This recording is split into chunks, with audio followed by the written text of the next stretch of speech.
welcome. You have found your way to this quiet space at the end of the day. Let yourself settle. Let the weight of the hours behind you begin to fade.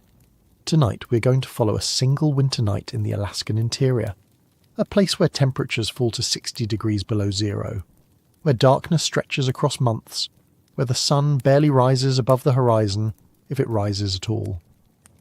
In this environment, sleep is not something that simply happens. It is earned through preparation, through understanding cold, through the careful management of fire and shelter and warmth. The people who live in these places are not adventurers passing through. They are residents. They have chosen to build their lives far from power lines and paved roads. Their cabins sit alone in forests of spruce and birch, sometimes miles from the nearest neighbour. Their methods for surviving the night come from two sources. The first is the wisdom of indigenous peoples who have lived in the Arctic for thousands of years. The second is the simple physics of heat, wood, and insulation. There is no drama in what follows, only the steady rhythm of preparation and rest, the ritual of banking a fire, the layering of blankets, the sounds of a cabin settling into the coldest hours before dawn. So find a comfortable place. Let the story unfold at its own pace. We begin as the light fades. The winter solstice arrives in the Alaskan interior without ceremony. One day the sun traces a low arc across the southern horizon. The next day it barely clears the tree line. Within weeks it stops rising altogether. This marks the beginning of what residents call the Big Quiet. The term describes a state that goes beyond silence. In temperate climates, quiet means the absence of human noise. Cars stop passing, voices fade. But underneath, the natural world continues its small movements. Leaves rustle, insects hum, water flows over stones. In the deep cold of the Alaskan winter, these sounds disappear completely. There are no leaves, no insects, no liquid water. The temperature falls to 40, then 50, then 60 degrees below zero. The air itself seems to thicken and still. What remains is a different kind of sound, sharper, more rhythmic. In the middle of the night, trees crack. The moisture inside the wood freezes and expands. The cellular structure of the trunk cannot accommodate this pressure. The fibers split. The sound is like a gunshot echoing through the forest. Residents learn not to startle at these reports. They are simply the sound of wood failing under the force of cold. When the air temperature drops below 30 degrees below zero, another phenomenon appears. Ice fog. Moisture from wood stoves and human breath freezes the moment it meets the outside air. It does not fall as snow. It hangs suspended as tiny ice crystals. These crystals are called droxtols. They range from 7 to 50 micrometers in diameter, too small to see individually. But together they create a shimmering haze that settles into valleys and follows the contours of the land. For the cabin resident, ice fog serves as a signal. It means the air has reached its saturation point. It can hold no more moisture. Any additional water vapor will freeze immediately. This is important information. It means ventilation systems must be monitored closely. Exhaust vents must be kept clear. The visual world during this period transforms completely. When the sky is clear, the darkness is not absolute. The moon, when full, reflects off endless miles of snow. The light is blue and cold. It is enough to navigate by, enough to see the outline of trees and the shape of the land. The northern lights appear frequently, green curtains that ripple across the sky, sometimes red, sometimes purple. They provide no warmth, no practical benefit, but they give the darkness a texture, a sense that the night is not empty, but full of movement too distant to affect the human world below. Inside the cabin, the sensory field narrows. The dominant sounds are mechanical. The intake of air through the wood stove's draft. The shifting of ash as a log burns through and collapses. The heavy thud of snow sliding off a metal roof when the interior heat warms it enough to release. These sounds become markers of safety. They indicate that systems are functioning, that the fire is drawing properly, that the cabin is doing its work. Residents learn to distinguish between normal sounds and warnings. A chimney that roars means the fire is too hot. A chimney that makes no sound at all means the fire is dying or the flue is blocked. The creak of logs settling is normal. The crack of ice forming inside a wall is not. The silence outside the cabin is so complete that it affects perception. Small sounds become amplified. The click of a door latch, the scrape of a boot on wood, the pop of sap in burning birch. This is not a comfortable silence. It is a silence that presses in, that makes the interior of the cabin feel smaller and the darkness outside feel vast and patient. For someone new to this environment, the big quiet can be overwhelming. The absence of familiar background noise, the hum of electricity, the distant sound of traffic, the ordinary movements of a populated place creates a disorientation. The mind searches for something to anchor to. It finds only the immediate: breath, heartbeat, the crackle of fire. But for those who have lived through multiple winters, the big quiet becomes a companion. It is reliable. It does not surprise. It asks nothing except that you respect the cold and maintain your systems. The cold itself has a smell, or rather, it removes smell. Frozen air carries no scent. When you step outside at 60 below, there is nothing. No wood smoke, no earth. Just the sharp, clean absence of any odour at all. The cold also has a physical presence. It meets you at the door. It finds any gap in clothing, any exposed skin. Within seconds, moisture on your face begins to freeze, eyelashes stiffen, breath crystallizes and falls. The lethal nature of this cold is not theoretical. Exposed skin will freeze in less than 5 minutes. Frostbite begins almost immediately. Hypothermia follows quickly if shelter is not regained. This is not an environment that tolerates mistakes. At night, the cold reaches its deepest point. The hours between 3 and 5 in the morning are the coldest. This is when the banked fire in the stove is tested, when the cabin's insulation must prove itself, when the sleeper is most vulnerable. The big quiet during these hours is absolute. There is no wind, no movement. The air is too cold to carry convection currents. Everything is still, and in this stillness the cabin sits. A small pocket of warmth, a fragile equilibrium maintained by wood and fire and careful design. The morning, when it comes, does not bring much light. Just a gradual shift from black to deep blue, a suggestion that somewhere beyond the horizon the sun still exists. But that is hours away. For now, there is only the night, the cold, the silence, and inside the work of staying warm. The off-grid cabin is not a new invention. It is the latest iteration of a shelter design that has been refined over thousands of years.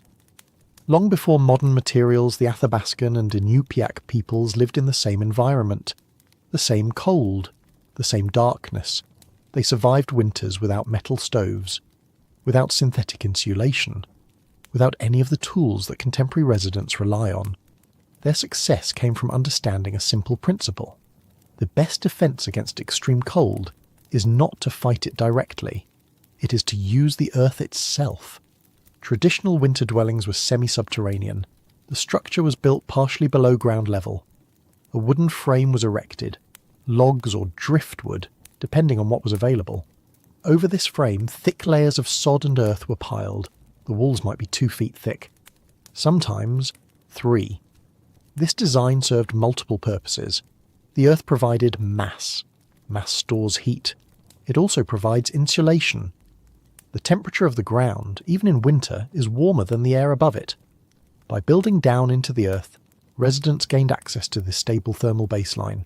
The entrance to these homes was designed with equal care. It was low. Often you had to crawl to enter. This was not for defence. It was for heat retention. Cold air is denser than warm air. It sinks. The low entrance acted as a trap. Cold air would pool in the entrance tunnel. It would not rise into the main living space. The warm air inside, generated by fire and body heat, would remain above. This design feature is called a cold air trap. It requires no moving parts, no maintenance. It functions purely through the physical properties of air at different temperatures. At the highest point of the structure, there was an opening. The Inupiaq called it a kanak. The word means nose. This opening served 2 functions. First, it allowed smoke to escape. The central fire burned seal oil or wood. The smoke rose naturally and exited through the cannock. Second, it allowed fresh air to enter. As smoke left, new air was drawn in through the entrance. This created a constant, gentle circulation. The placement of this vent was critical. Too large, and heat would escape. Too small, and smoke would accumulate. The size and position were determined through generations of trial and error. Inside these homes, the living space was organised around temperature zones. The coldest area was near the entrance. This is where tools were stored, where meat was kept frozen. The warmest area was furthest from the entrance, often on a raised platform. The platform itself was another innovation. By sleeping above the floor level, residents avoided the coldest layer of air. They also created space beneath for storage, for additional insulation. The sleeping platform was covered with reindeer or caribou hides. These hides were not chosen arbitrarily. They represented the best insulating material available in the Arctic. Each hair on a caribou hide is hollow. Inside is a pocket of trapped air. Air is one of the best insulators known. It does not conduct heat well. The dense arrangement of these hollow hairs created a barrier that prevented the sleeper's body heat from escaping into the cold air. Multiple hides were used, one as a mattress, others as blankets. The fur side was placed against the body. This maximised the air-trapping effect. Sleep in these homes was communal. Families slept side by side. Body heat from multiple people raised the ambient temperature of the sleeping area. Children slept between adults. Infants were kept closest to the warmest adults. This was not just for warmth, it was for safety. In temperatures that could kill within hours, the collective warmth of the group was a critical survival tool. The fire in the centre of the dwelling was never allowed to go out completely. Someone would wake periodically to add fuel, to ensure the coals remained alive. The consequences of letting the fire die were too severe. The communal nature of these homes also meant that knowledge was passed directly. Children learned by watching, by participating. By the time they were adults, they understood every aspect of maintaining warmth. How to tend a fire, how to layer hides, how to read the signs of cold. The materials used were entirely local. Sod from the tundra, wood from sparse forests or driftwood from rivers, animal hides from hunting, seal oil for fuel. There was no supply chain, no external dependency. This meant that survival required deep knowledge of the landscape, where to find the best sod, which wood burned longest, how to process hides to maintain their insulating properties. The structures themselves were built by the community. The labour was shared. The knowledge was shared. The success of one family depended on the success of all. These homes were not permanent in the way modern buildings are permanent. They required constant maintenance. Sod would settle and need to be replaced. Wooden frames would shift and need reinforcement. But they were reliable. They had been tested across centuries. When European and American settlers arrived in Alaska, they encountered this technology. Some adopted it. Others tried to replicate the homes they had left behind. Those who ignored indigenous methods often did not survive their first winter. The log cabin, as it exists today in the Alaskan interior, is a hybrid. It uses logs instead of sod-covered frames. It uses metal stoves instead of open fires. But the underlying principles remain the same. Thermal mass, insulation, air management. These are not modern concepts. They are ancient ones, proven through the harshest testing ground imaginable. The Siennak is now a chimney. The cold air trap is now a vestibule or airlock entry. The raised sleeping platform is now a loft. The caribou hide is supplemented with wool and down. But the logic is unchanged. The contemporary off-grid resident is not inventing a new way to live in the cold. They are continuing a practice that predates written history. They are using different materials to achieve the same goal. Warmth through the night, safety until morning. The success of these methods is evident. Indigenous peoples thrived in the Arctic for millennia. They raised families. They created art. They developed complex social structures, all while enduring winters that would kill an unprepared person in hours. Their legacy is not romantic, it is practical. It is the knowledge that certain approaches work and others do not, that the cold does not negotiate, that survival requires humility in the face of natural forces far more powerful than any individual. This knowledge has been passed down, not through books, through practice, through the lived experience of the winter after winter, and it continues, in the cabins scattered across the interior, in the rituals of fire management, in the choice of materials, in the way residents prepare for the night. The ancestral foundation is not history, it is the present. It is the reason that sleep in the Alaskan winter is possible at all. A log cabin in the Alaskan interior is not a static object. It moves, it breathes, it responds to the environment in ways that a conventional house does not. The movement comes from the wood itself. Wood is hygroscopic. It absorbs moisture from the air when humidity is high. It releases moisture when the air is dry. As it does this, it swells and contracts. Temperature also affects wood. Cold causes it to contract. Heat causes it to expand. In a climate where the temperature can swing from 70 degrees inside to 60 below outside, this movement is constant. The logs that form the walls of the cabin are stacked horizontally. Each log rests on the one below it. Over time, as the wood settles and compresses under its own weight, the entire structure lowers slightly. This is called settling. Settling is expected. It is accounted for in the design. Door frames are built with extra space at the top. Windows are installed with room to shift. If these accommodations are not made, doors will jam and windows will crack as the building moves. The gaps between logs are called chinks. In a newly built cabin, these gaps can be substantial, a quarter inch, sometimes more. Cold air moving through these gaps would make the cabin uninhabitable. The process of sealing these gaps is called chinking. The materials used for chinking have evolved, but the purpose has remained the same. Keep air from moving through the walls. The earliest method used moss. Moss was abundant. It could be gathered from the forest floor and stuffed into the gaps by hand. It provided some insulation. But it had drawbacks. It dried out. It shrank. It was a food source for insects and rodents. It required constant maintenance. Over time, builders began mixing moss with mud or clay. This created a more durable seal. Animal hair was sometimes added to the mixture, hair from horses or cattle. The fibres reinforced the mud, preventing it from cracking as it dried. In coastal areas, oakum was used.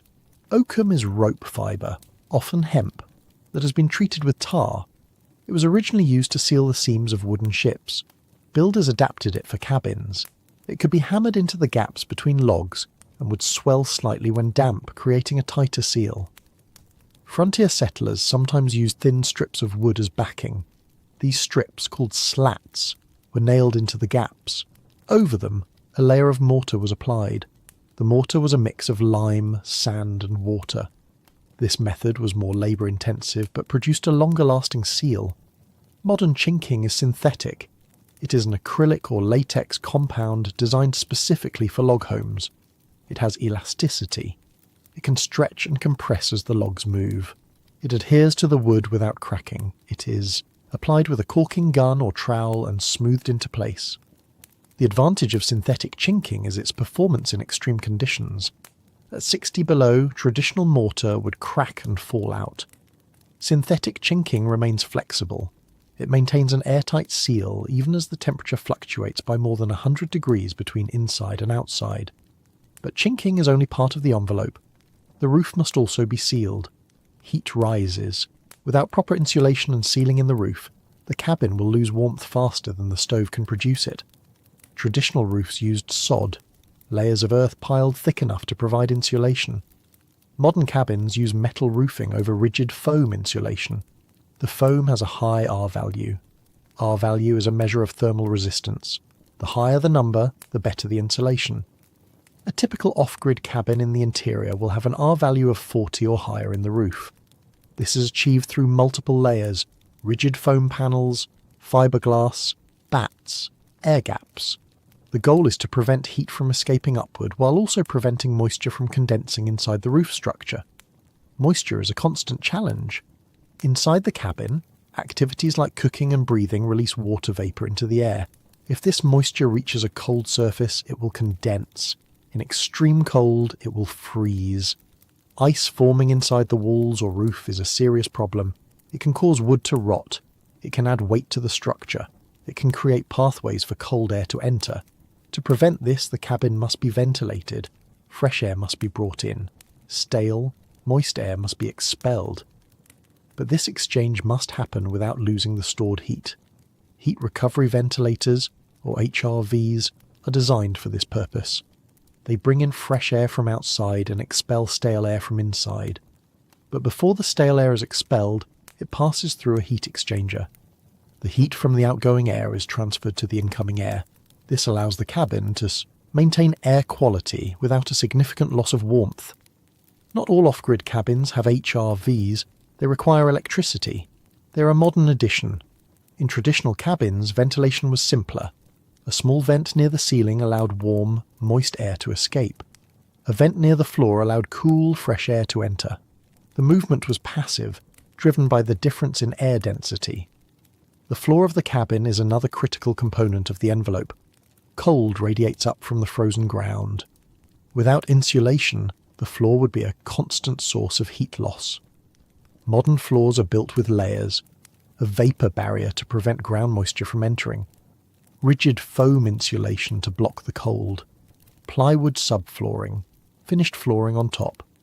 The goal is to create a thermal break between the interior and the ground. In some cabins, the floor is raised. The space beneath is enclosed but unheated. This creates an air gap that provides additional insulation. It also makes it easier to run plumbing and electrical lines without exposing them to the extreme cold. The windows are the weakest point in the envelope. Glass conducts heat much more readily than wood or insulation. A single pane window is nearly useless in extreme cold. Frost will form on the inside, heat will pour out. Double pane windows are better. Triple pane windows are better still. The air or gas trapped between the panes acts as insulation. Argon gas is sometimes used instead of air. It has a lower thermal conductivity. Even with triple pane windows, curtains or shutters are often used at night. Heavy fabric or insulated panels reduce the heat loss further. Every small improvement matters when the temperature differential is 100 degrees or more. The door is another vulnerability. It must open and close. This means it cannot be sealed as tightly as a wall. Weather stripping is applied around the frame. A threshold seal prevents air from entering at the bottom. Many cabins have a vestibule or airlock entry. This is a small enclosed space between the exterior door and the interior door. When you enter, you close the outer door before opening the inner door. This prevents a direct path for cold air to rush into the living space. The envelope of the cabin is not perfect. It cannot be, but it does not need to be. It needs to be good enough. Good enough to allow the stove to maintain a livable temperature. Good enough to prevent ice from forming on the inside walls. Good enough to let the residents sleep without freezing. The cabin breathes, it shifts, it settles, and through all of this movement, it must continue to function. The envelope must flex without failing. The seals must hold. The insulation must remain in place. This is the work of the structure, to stand between the resident and the cold, to create a space where warmth can be generated and held, to make survival possible through the long, dark months. The envelope is not glamorous, it is logs and foam and caulking, but it is the foundation of everything else. Without it, the fire would be meaningless, the bedding would be useless, sleep would be impossible. The living envelope is what allows life to continue in a place designed to resist it. The history of sealing gaps between logs is a history of problem solving. Each generation faced the same challenge. Cold air entering through the walls. Each generation found materials that worked with what was available. The first solutions were the simplest. Moss was everywhere, in the forests, on the tundra. It required no processing. You gathered it by hand and pressed it into the gaps between logs. It compressed easily. It filled the space. But moss had limitations. It was organic. It decomposed. Insects nested in it. Mice pulled it out to use for their own shelters. By the second winter, much of it would be gone. It had to be replaced annually. This was acceptable when labour was abundant and materials were scarce. The work of rechinking was simply part of the seasonal routine, like gathering firewood, like preserving food. In wetter climates, moss worked reasonably well. It stayed slightly damp. This helped it maintain its shape. But in the dry cold of the interior, it dried out completely. It crumbled. It fell away. The next innovation was to mix moss with mud. Mud acted as a binder. It held the moss in place. It also filled smaller gaps that moss alone could not seal. The mud was often mixed with clay if clay was available. Clay has plasticity. It can be shaped and moulded. When it dries, it hardens. The combination of clay and moss created a chinking material that was more durable than moss alone. Animal hair was sometimes added to the mixture. Horsehair, cattle hair, even human hair in some cases. The fibres acted as reinforcement. They prevented the dried mud from cracking into large pieces.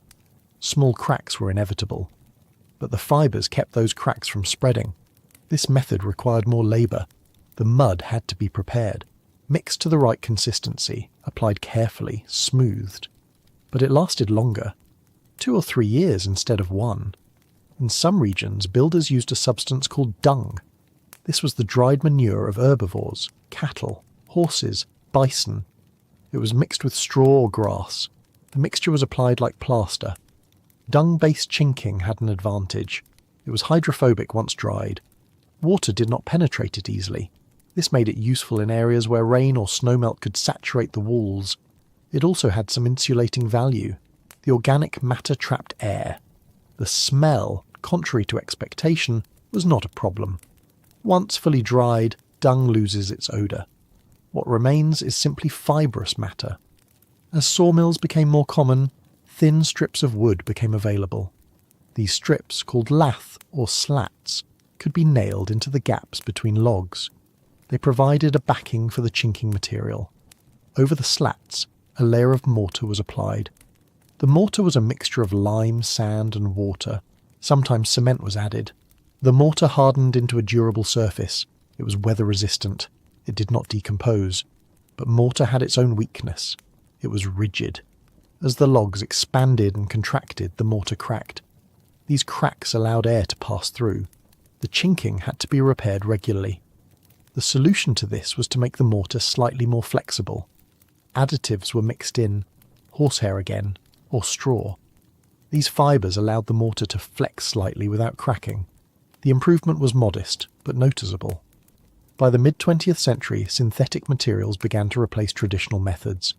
Oakum, which had been used in shipbuilding for centuries, was adapted for log homes. Oakum is hemp fibre soaked in tar. It could be hammered into the gaps between logs. Oakum swells when it absorbs moisture. This swelling helps it seal the gap more tightly. It is also resistant to decay. It does not rot the way moss does. It does not crack the way mortar does. But oakum is labour-intensive to install. It must be hammered into place with a special tool called a caulking iron. The work is slow, and oakum does not provide much insulation. It stops air movement but does not trap heat. The modern era brought latex and acrylic sealants. These materials were developed for the construction industry. They were designed to seal joints in buildings. To prevent air and water infiltration, manufacturers adapted these sealants specifically for log homes. The result is what is now called synthetic chinking. It comes in tubes or buckets. It is applied with a caulking gun or trowel. It adheres to wood. It remains flexible across a wide temperature range. Synthetic chinking can stretch and compress by as much as 50% without losing its seal. This elasticity is critical in climates with extreme temperature swings. At 60 below, the logs contract. At 70 inside, they expand. The chinking must accommodate both states. The material is also waterproof. Rain and snowmelt do not penetrate it. This prevents moisture from entering the wall cavity. Moisture in the walls leads to rot. Rot leads to structural failure. Application of synthetic chinking requires some skill. The surface must be clean. Dust and loose bark must be removed. A backer rod, which is a foam tube, is often inserted into the gap first. This gives the chinking something to adhere to on both sides. It also controls the depth of the seal. The chinking is then applied over the backer rod. It is smoothed with a tool to create a concave surface. This shape sheds water and resists cracking. The material cures over several days. During this time it bonds to the wood.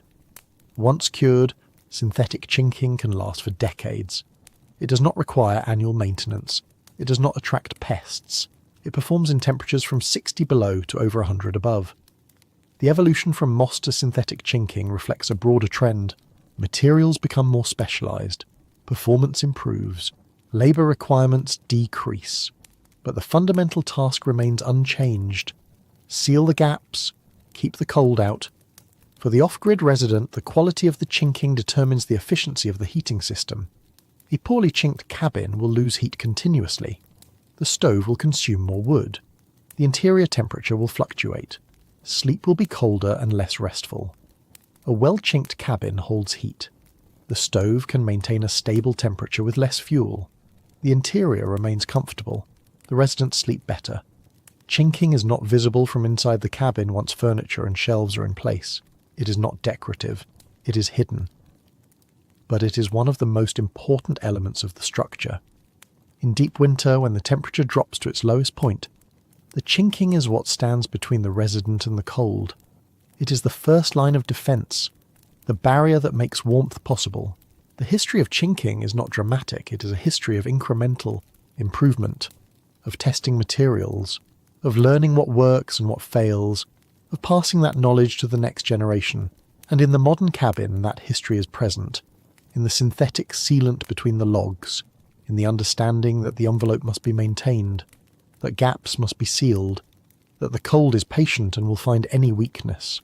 The chinking does its work silently. It does not announce itself. But every night, as the temperature falls, it holds. And that is enough. Heat moves according to physical laws. It flows from warm areas to cold areas. It rises when it is lighter than the surrounding air. It radiates outward from any source. In a cabin, these laws determine where warmth accumulates and where it escapes. Understanding this distribution is essential to surviving the winter night. The wood stove sits on the main floor. It's typically placed near the centre of the living space. This is not arbitrary. A centrally located stove radiates heat in all directions. It warms the entire cabin more evenly than a stove placed against a wall. The stove generates heat through combustion. Wood burns. The chemical energy stored in the wood is released as thermal energy. This heat radiates outward from the metal body of the stove. It also heats the air in direct contact with the stove. Warm air is less dense than cold air. It rises. This rising warm air creates a convection current. Cool air near the floor is drawn toward the stove to replace the rising warm air. This cool air is then heated and rises in turn. The result is a continuous circulation. The stove acts as the engine. Air moves in a loop. Warm air rises. Cool air sinks.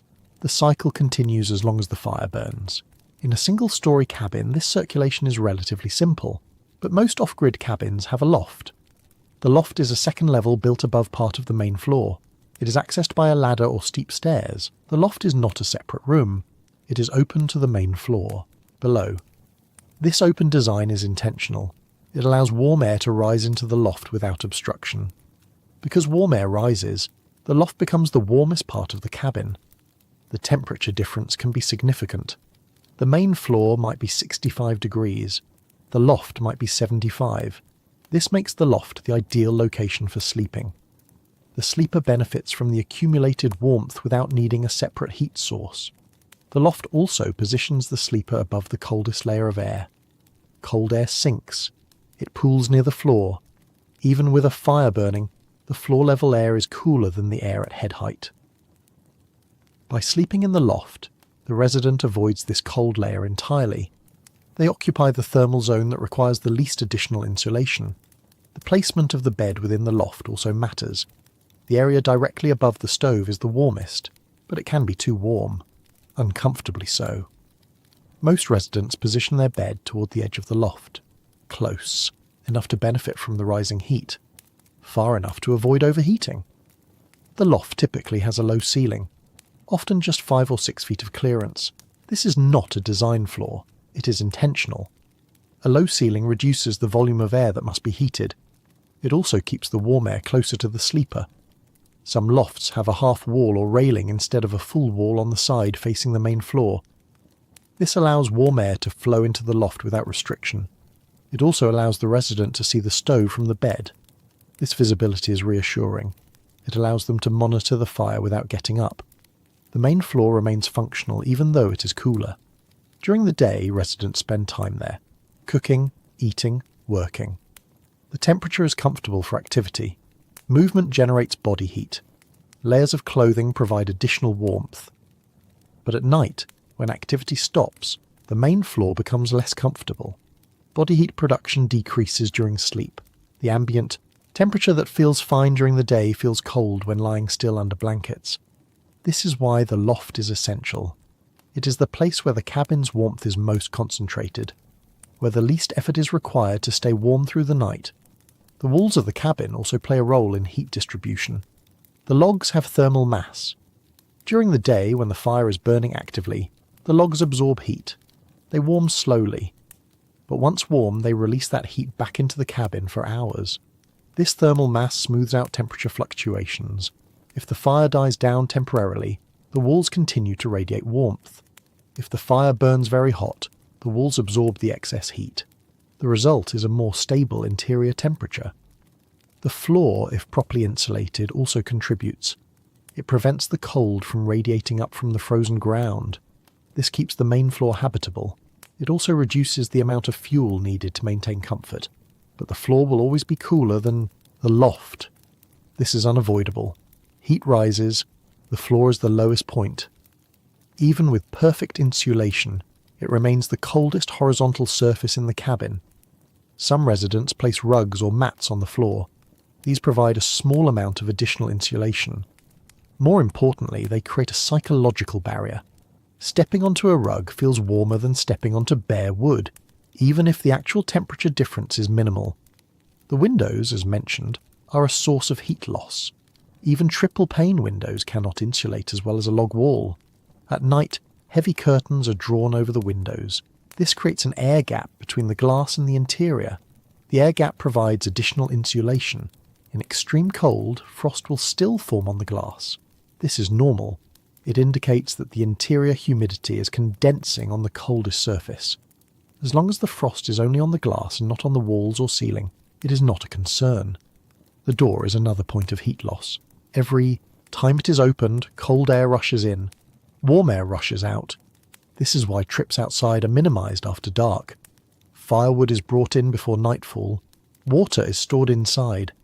Anything that might require leaving the cabin is prepared in advance. When the door must be opened, it is done quickly. The exterior door is closed before the interior door is opened if there is a vestibule. If there is no vestibule, the resident moves through quickly and shuts the door firmly. The geography of warmth in the cabin is not uniform. There are warm zones and cool zones. The loft is warm, the area near the stove is warm, the floor is cool, the corners are cool, the spaces near windows are cool. The resident learns this geography. They know where to stand when they are cold, where to sit when they are working, where to sleep when they want to be warm. This knowledge is not written down. It is learned through experience, through spending a winter in the space, through noticing where drafts occur, where the heat lingers, and over time the cabin becomes familiar, not just as a structure, but as a thermal landscape, a map of warmth and cold, a territory that must be navigated every day. The loft is the destination, the warmest point, the place where the day's labour of maintaining the fire and sealing the envelope pays off. At night, when the resident climbs the ladder to the loft, they are moving to higher ground, not just physically, thermally. They are ascending to the zone where sleep is possible, where the cold cannot reach, and there, in the accumulated warmth, they will rest. The wood stove is not furniture, it is not decoration. It is the single most critical piece of equipment in the off-grid cabin. Without it, the interior temperature would match the exterior within hours. The cabin would become uninhabitable. Sleep would be impossible. Survival would require evacuation. The stove is typically made of cast iron or steel. Cast iron is preferred for its thermal mass. It heats slowly but holds heat longer. Steel heats quickly but cools quickly. Each has advantages depending on the resident's needs. The stove sits on a non-combustible base, usually a layer of brick or metal. This protects the floor from the intense heat radiating downward. It also creates a safety buffer. Embers that fall when the door is opened land on this surface instead of on wood. The stove has a firebox. This is the chamber where the wood burns. The size of the firebox determines how much wood can be loaded at once. A larger firebox allows for longer burns. A smaller firebox requires more frequent loading. The door of the firebox has a latch. The latch must seal tightly. Any gap allows uncontrolled air to enter. Uncontrolled air feeds the fire too much oxygen. The fire burns hotter and faster than intended. Fuel is wasted. Below the firebox is the ash pan. Ash accumulates as wood burns. The ash pan can be removed and emptied. But not all ash is removed. A layer of ash is left in the bottom of the firebox. This layer insulates the bottom of the fire. It also protects the metal from direct contact with burning coals. The stove has an air intake. This is usually a vent near the bottom of the door or beneath the firebox. The intake can be opened or closed. Opening it allows more air to enter. The fire burns hotter. Closing it restricts air.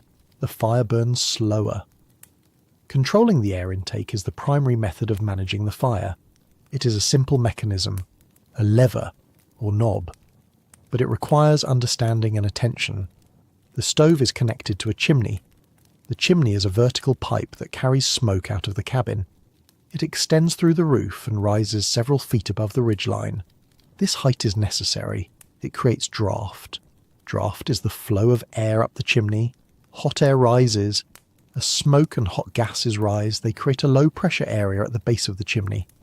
Cool air is drawn in through the air intake to replace the rising air. This continuous flow is what sustains the fire. Without adequate draft, the fire will not burn properly. Smoke will spill into the cabin. The fire will smoulder instead of burning cleanly. Creosote will accumulate in the chimney. Creosote is a byproduct of incomplete combustion. It is a black, tar-like substance that coats the inside of the chimney. It is flammable. If it builds up too thickly, it can ignite. A chimney fire is extremely dangerous. It can spread to the cabin structure. To prevent creosote build-up, the fire must burn hot enough. A smouldering fire produces more creosote. A hot fire produces less. But a fire that burns too hot wastes fuel and can damage the stove. The balance is delicate. The resident must learn to maintain a fire that burns cleanly without burning too fast. The stove also has a baffle. This is a metal plate inside the firebox that forces smoke to travel a longer path before exiting. The longer path increases the amount of heat extracted from the smoke. More heat stays in the cabin. Less escapes up the chimney. Some stoves have a catalytic converter. This is a ceramic component that burns smoke and gases at a lower temperature. It increases efficiency. It reduces emissions, but it requires maintenance. The catalyst can become clogged or degraded over time. The body of the stove radiates heat in all directions. The top is often used for cooking. A pot of water sits there continuously. The water humidifies the air. It also provides hot water for washing or drinking. The sides of the stove radiate heat to the surrounding space. Furniture is kept at a safe distance. Anything combustible must be at least 3 feet away. This is not a suggestion. It is a requirement for safety. The stovepipe, the section of chimney that runs through the interior of the cabin, also radiates heat. Some residents install a heat reclaimer on this pipe. A heat reclaimer is a device with fins or tubes that absorbs heat from the pipe and radiates it into the room. It increases the efficiency of the system, but heat reclaimers must be used carefully. If they cool the smoke too much, creosote will form in the chimney. The balance between efficiency and safety must be maintained. The stove requires daily attention. Ash must be managed. The firebox must be cleaned. The glass in the door, if there is one, must be kept clear. Soot accumulates on the glass. It obscures the view of the fire. A clear view allows the resident to monitor the fire without opening the door. The fire itself is never casual. It is not something that happens in the background. It is the central fact of daily life. Every decision about activity, about timing, about sleep, is made in relation to the fire. The fire must be fed. The fire must be monitored. The fire must be banked at night and revived in the morning. This rhythm structures the day. In the morning, the fire is rebuilt from the coals left overnight. Small kindling is added first. Dry thin pieces that catch easily. Paper birch. Bark is ideal. It is oily. It ignites even when damp. It burns hot enough to ignite larger pieces. Once the kindling is burning, larger pieces are added. The fire grows. The stove begins to radiate heat. The cabin warms. The The cycle has begun again. During the day, the fire is maintained at a moderate level, enough to keep the cabin comfortable, not so much that fuel is wasted. The resident adds wood as needed. They learn to read the fire, to know when it needs attention. As evening approaches, preparation for the night begins. The firebox is loaded more heavily. Larger pieces, denser wood. The goal is to create a fire that will burn for 6 to 8 hours without attention. This is not a quick process. It requires planning. The right wood must be selected. The right arrangement must be achieved. The air intake must be set correctly. If done well, the fire will burn steadily through the night. The cabin will remain warm. The resident will sleep without waking to tend the fire. If done poorly, the fire will either burn out too quickly or burn too hot. If it burns out, the cabin will grow cold by the early morning hours. If it burns too hot, fuel is wasted and the cabin may become uncomfortably warm. The stove is not automated. There are no thermostats, no timers, no backup systems. It is entirely manual. It requires knowledge and effort. But this manual nature is also an advantage. The resident understands exactly how the system works. They can troubleshoot problems. They can adapt to changing conditions. They are not dependent on technology that might fail. The relationship between the resident and the stove is intimate. They know its quirks. They know how it responds to different types of wood. They know the sounds it makes when it is functioning properly. The slow intake of air through the draft. The crackling of burning wood. The occasional pop of sap. These sounds are comforting. They indicate that the system is working. Silence from the stove is concerning. It might mean the fire has died. It might mean the air intake is blocked. It requires investigation. The stove is also a source of light. In the evening, when the sun has set and the cabin is dark, the glow of the fire provides illumination. It is warm light, orange and flickering. It creates a sense of safety. Modern cabins may have electric lights powered by solar panels or generators, but these are often dimmed or turned off to conserve energy. The stove light is free. It is constant as long as the fire burns. The stove is the heart of the cabin, not metaphorically, functionally. It pumps heat through the space. It sustains life. It makes everything else possible. The bed in the loft, the food stored in the pantry, the water kept liquid, all of these depend on the stove, and the stove depends on the resident, on their knowledge, on their attention, on their willingness to perform the daily liturgy of fire management. This is not a burden. It is a partnership. The resident provides fuel and care. The stove provides warmth and survival, and in the deep cold of the Alaskan winter, this partnership is what allows sleep to happen at all. The difference between a fire that lasts through the night and one that dies at 3 a.m. is a matter of technique. The goal is simple. Load the firebox in a way that allows the fire to burn slowly and steadily for 6 to 8 hours, long enough for a full night of sleep. This is called an extended burn or a long burn. It is not difficult, but it requires understanding how fire consumes wood. Fire needs 3 things: fuel, oxygen, heat. Remove any one of these and the fire goes out. The art of the long burn is controlling oxygen. The process begins with the coal bed. Coals are pieces of wood that have burned past the stage of flame. They glow red or orange. They produce intense heat. They burn much slower than flaming wood. A healthy coal bed is essential. Without it, the new wood added for the night burn will not ignite.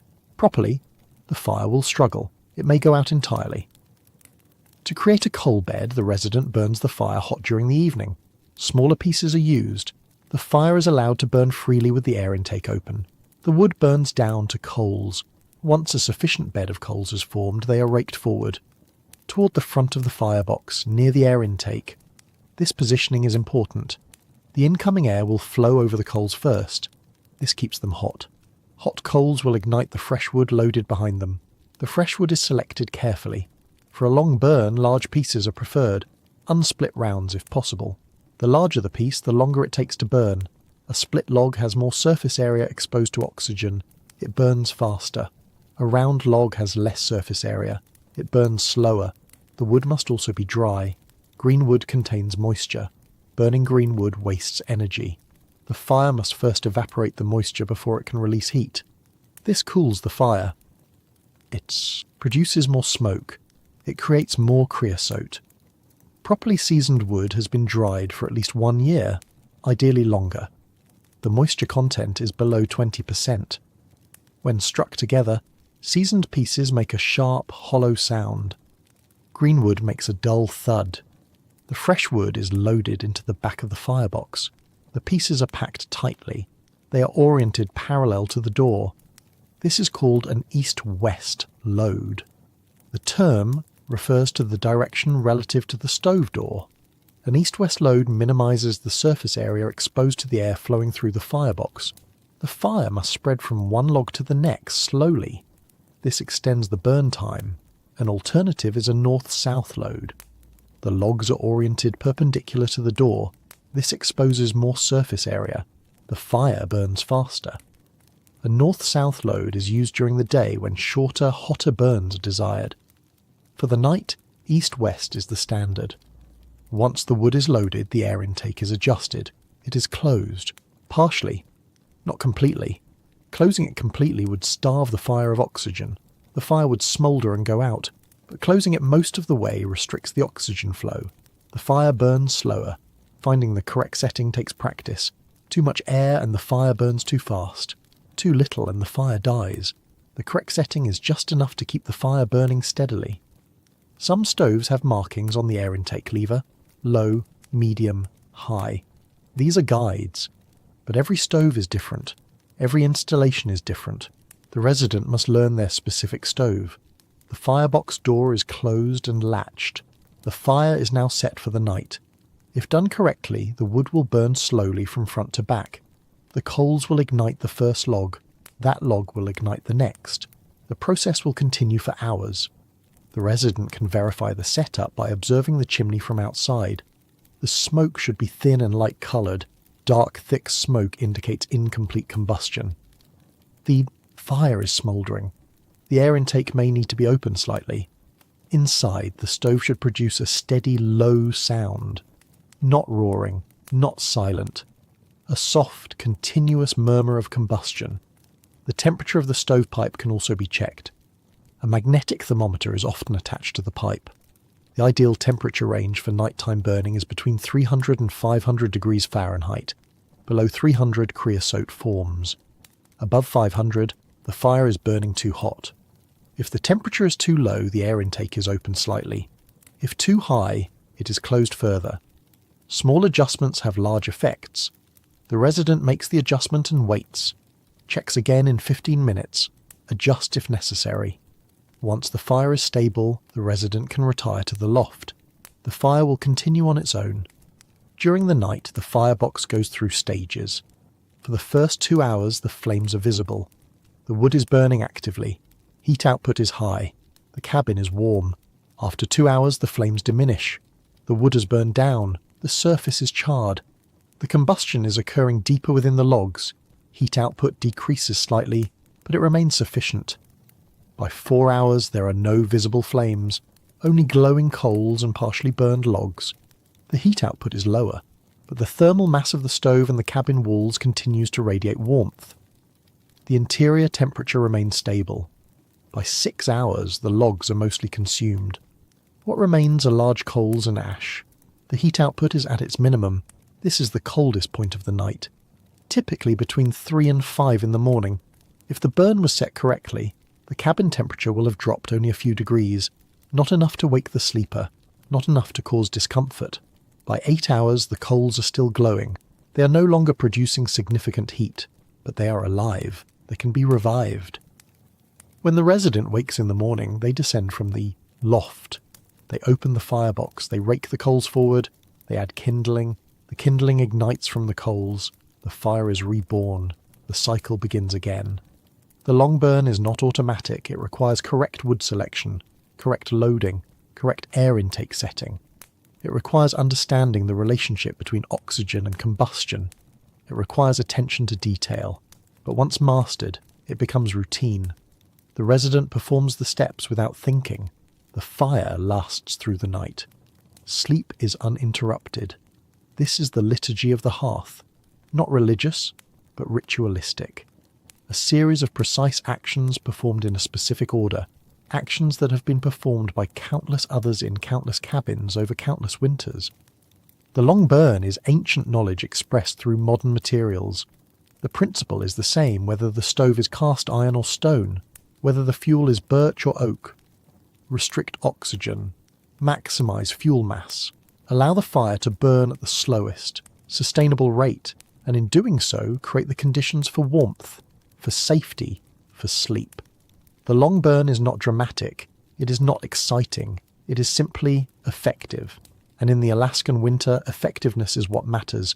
The fire burns, the cabin stays warm, the resident sleeps. That is the science, that is the art, that is the necessity. Before the resident climbs to the loft for the night, one final step remains. The fire must be banked. Banking is the practice of putting the fire to bed. It is different from simply loading wood and closing the air intake. Banking involves an additional action, covering the coals. The purpose is preservation. The goal is to keep the coals alive through the night with minimal combustion. This allows the fire to be easily rekindled in the morning. It also extends the time the fire can sustain itself without producing significant heat. The technique is simple. After the firebox has been loaded for the night and the fire has been burning for an hour or so, the resident opens the door. Using a metal poker or shovel, they spread a thin layer of ash over the glowing coals. The ash comes from the ash pan or from the edges of the firebox. It is fine and powdery. When spread over the coals, it acts as an insulating blanket. Ash is a poor conductor of heat. It traps the heat within the coals. It also restricts the flow of oxygen to the coals.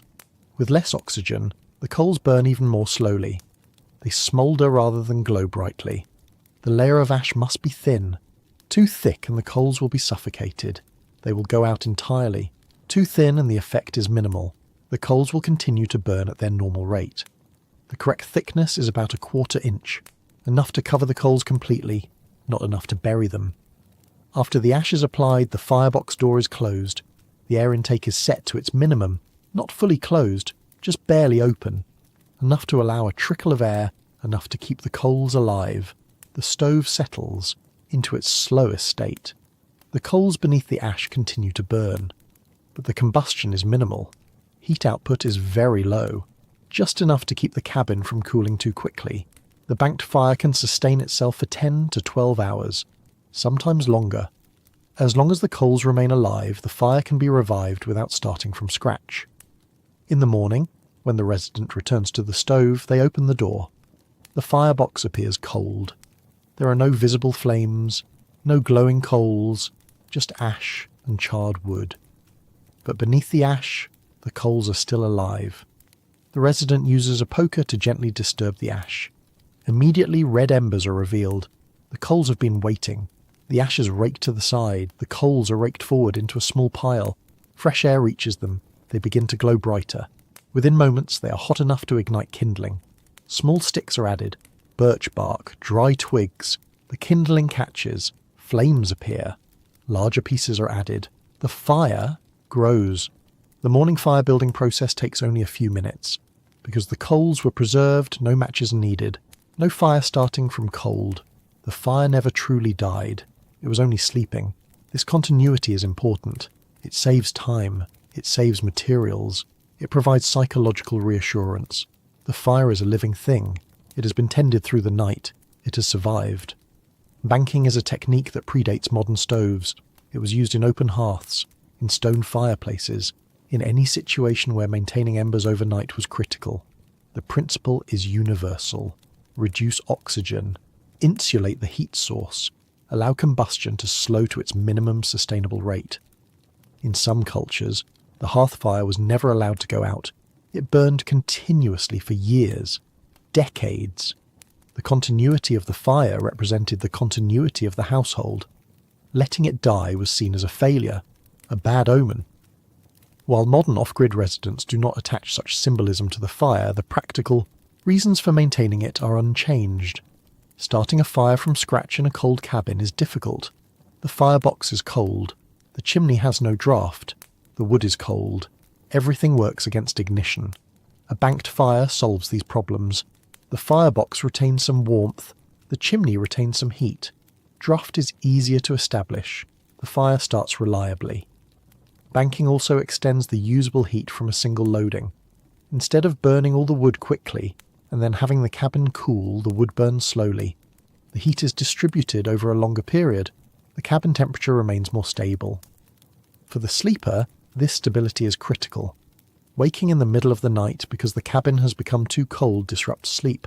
It requires getting out of bed, descending from the loft, reloading the stove. All of this in the cold and dark. With a properly banked fire, the cabin temperature drops only slightly through the night. Not enough to cause discomfort, not enough to wake the sleeper. The banking process itself takes only a minute or two, but it is a step that cannot be skipped. It is as essential as loading the wood or adjusting the air intake. Some residents develop their own variations. Some prefer to bank earlier in the evening.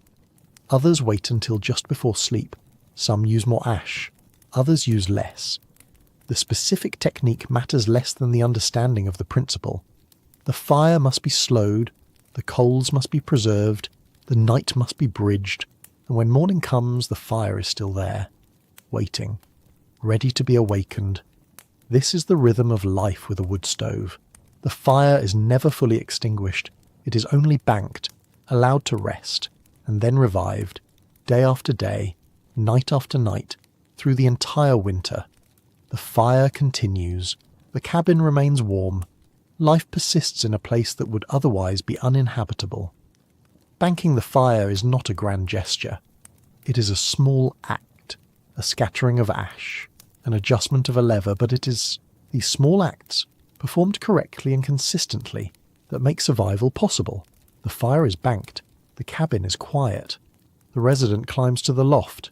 The night can begin. Not all wood stoves are made of cast iron or steel. Some are lined with soapstone. These stoves function differently. They heat more slowly, but they hold heat much longer. Soapstone is a metamorphic rock. It is composed primarily of talc. It has a smooth, soft texture. It can be carved easily, but once installed in a stove, it becomes a permanent part of the structure. The defining characteristic of soapstone is its thermal mass. Thermal mass is the ability of a material to absorb and store heat energy. Soapstone has approximately twice the thermal mass of cast iron. It can absorb a great deal of heat without becoming excessively hot to the touch. When a fire burns in a soapstone-lined stove, the heat radiates into the stone. The stone absorbs this heat. The surface temperature of the stone rises slowly, much more slowly than cast iron or steel. A cast iron stove will reach its operating temperature within 30 minutes of lighting a fire. A soapstone stove may take 2 hours or longer. This slow heating can be frustrating for someone trying to warm a cold cabin quickly. But the advantage appears later. When the fire dies down, the cast iron stove cools rapidly. Within an hour, it provides little heat. The soapstone stove continues to radiate warmth for hours, sometimes for an entire day. This extended heat release is called thermal inertia. The stone resists changes in temperature. Once hot, it stays hot. Once cold, it stays cold. This property makes it ideal for maintaining a stable temperature overnight. For the off-grid resident preparing for sleep, a soapstone stove offers a significant advantage. The fire can be allowed to burn down earlier in the evening. The stone will continue to release heat through the night. The cabin temperature remains stable without active combustion. This reduces the amount of attention the fire requires. It also reduces fuel consumption. Less wood is needed to maintain comfort through the night. Some manufacturers claim that a properly fired soapstone stove can radiate heat for up to 30 hours after the last log is added. This claim is technically accurate but misleading. The heat output after 30 hours is minimal, enough to keep the stove warm to the touch, not enough to heat a cabin in extreme cold. A more realistic estimate is that a soapstone stove provides meaningful heat for 12 to 16 hours after the fire dies. This is still substantially longer than a standard cast iron stove. The stone also radiates heat differently. Cast iron radiates intense heat in a directional pattern. The area directly in front of the stove becomes very hot. The areas to the side remain cooler. The heat feels sharp, focused. Soapstone radiates heat more evenly. The entire surface of the stone becomes warm. The heat spreads in all directions. It feels gentler, less intense, more like the warmth of sunlight than the blast of a furnace. This even heat distribution is particularly beneficial in a small cabin. There are fewer hot spots. The temperature throughout the space is more uniform. The installation of soapstone in a stove adds weight. Soapstone is dense. A soapstone-lined stove can weigh several hundred pounds, more than an equivalent cast-iron model. This requires a stronger floor, a more substantial base.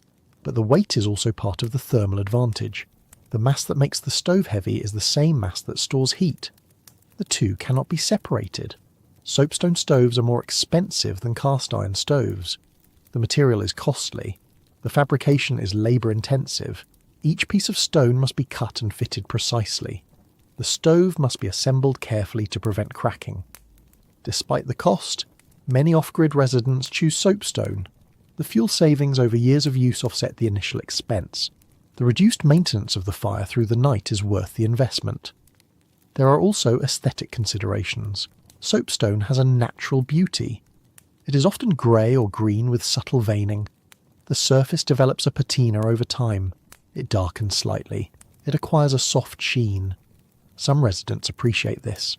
The stove becomes a piece of functional sculpture, a focal point of the cabin's interior, but aesthetics are secondary. The primary reason for choosing soapstone is performance. It works better for the specific demands of off-grid winter living.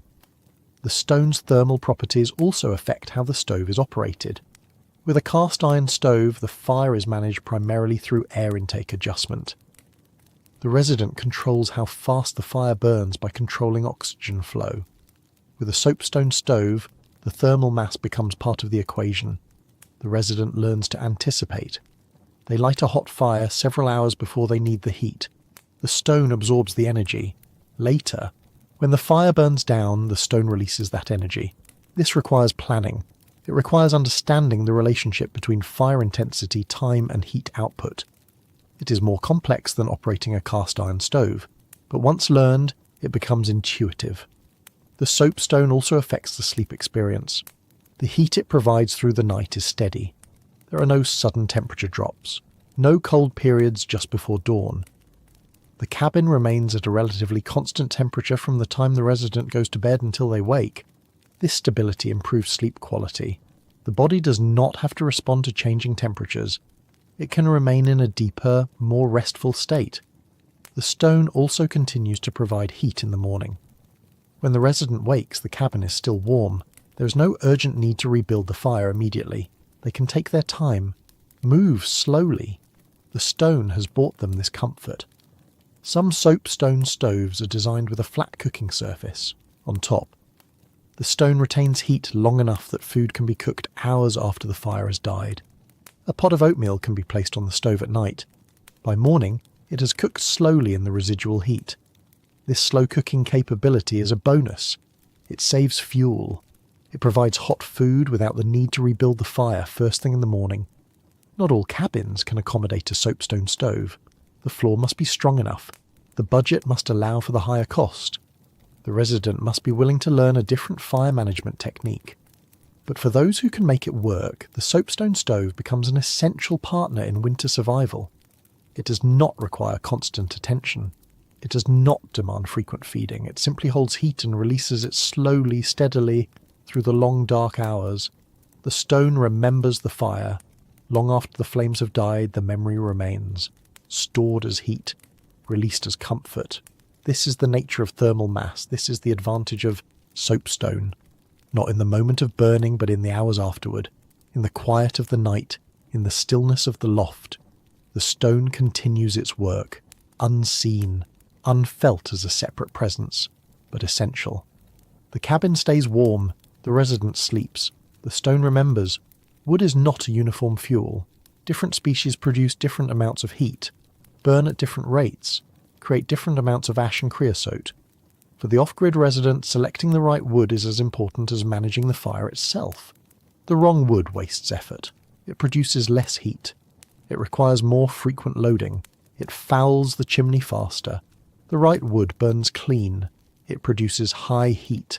It sustains the fire through the night. Heat content in wood is measured in BTUs.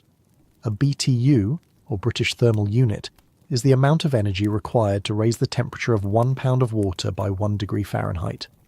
The higher the BTU rating, the more heat the wood produces, but BTU ratings are typically given per cord. A cord is a stack of wood measuring 4 feet high, 4 feet wide and 8 feet long. This is a standard unit. It allows for comparison between species. In the Alaskan interior, the most common firewood species are paper birch, white spruce, quaking aspen, and balsam poplar. Each has distinct properties. Paper birch is the preferred fuel. It has a BTU rating ranging from 23.6 to 41 million BTUs per cord, depending on the source and moisture content. This is high. Among the highest of commonly available woods in the region. Paper birch is dense. A cubic foot of dry birch weighs approximately 55 pounds. This density translates directly to heat content. More mass means more stored energy. Birch also burns cleanly. It produces minimal creosote. The fire burns with a steady, bright flame. There is little smoke if the wood is dry. The bark of paper birch is distinctive. It is white and papery. It peels in thin sheets. This bark is impregnated with natural oils. These oils make it highly flammable. Even when damp, birch bark will ignite. It is the best natural kindling available. Residents often collect birch bark separately. It is stored in a dry place. When starting a fire, a few strips of birch bark are placed under the kindling. They catch fire from a single match. They burn hot enough to ignite the kindling within seconds. The wood itself splits easily when frozen. In the cold, moisture within the wood turns to ice. The ice acts as a wedge. A single strike with a maul often splits around cleanly. White spruce is the second choice. It has a lower BTU rating than birch. Approximately 18 to 30 million BTUs per cord. It weighs about 40 pounds per cubic foot when dry. Spruce burns faster than birch. It does not produce as much heat per log, but it has advantages. It is abundant. In many areas, spruce is more readily available than birch. It is also easy to process. The wood is soft.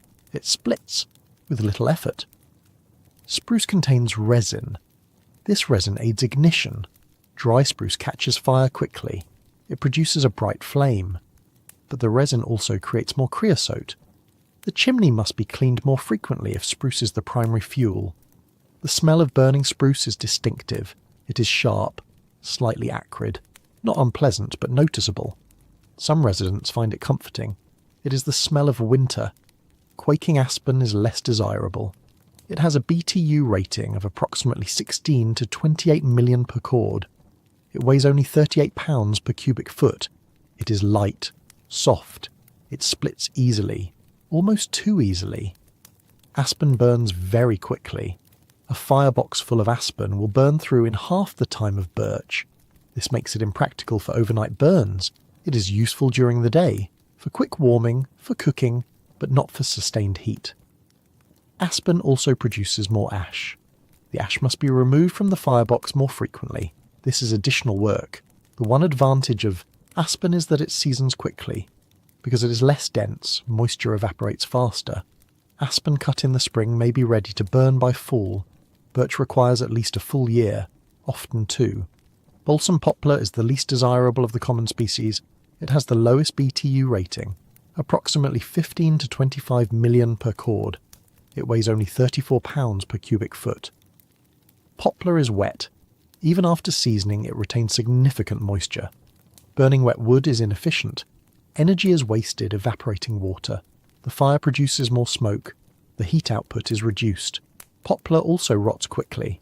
If cut logs are not stored properly, they will begin to decompose within months. They become soft, punky, useless as fuel. Most residents avoid poplar unless no other option is available. It is a last resort. The importance of seasoning cannot be overstated. Green wood, regardless of species, is poor fuel. Moisture content in freshly cut wood can be 50% or higher. This means that half the weight is water. When green wood is burned, the fire must first evaporate this water.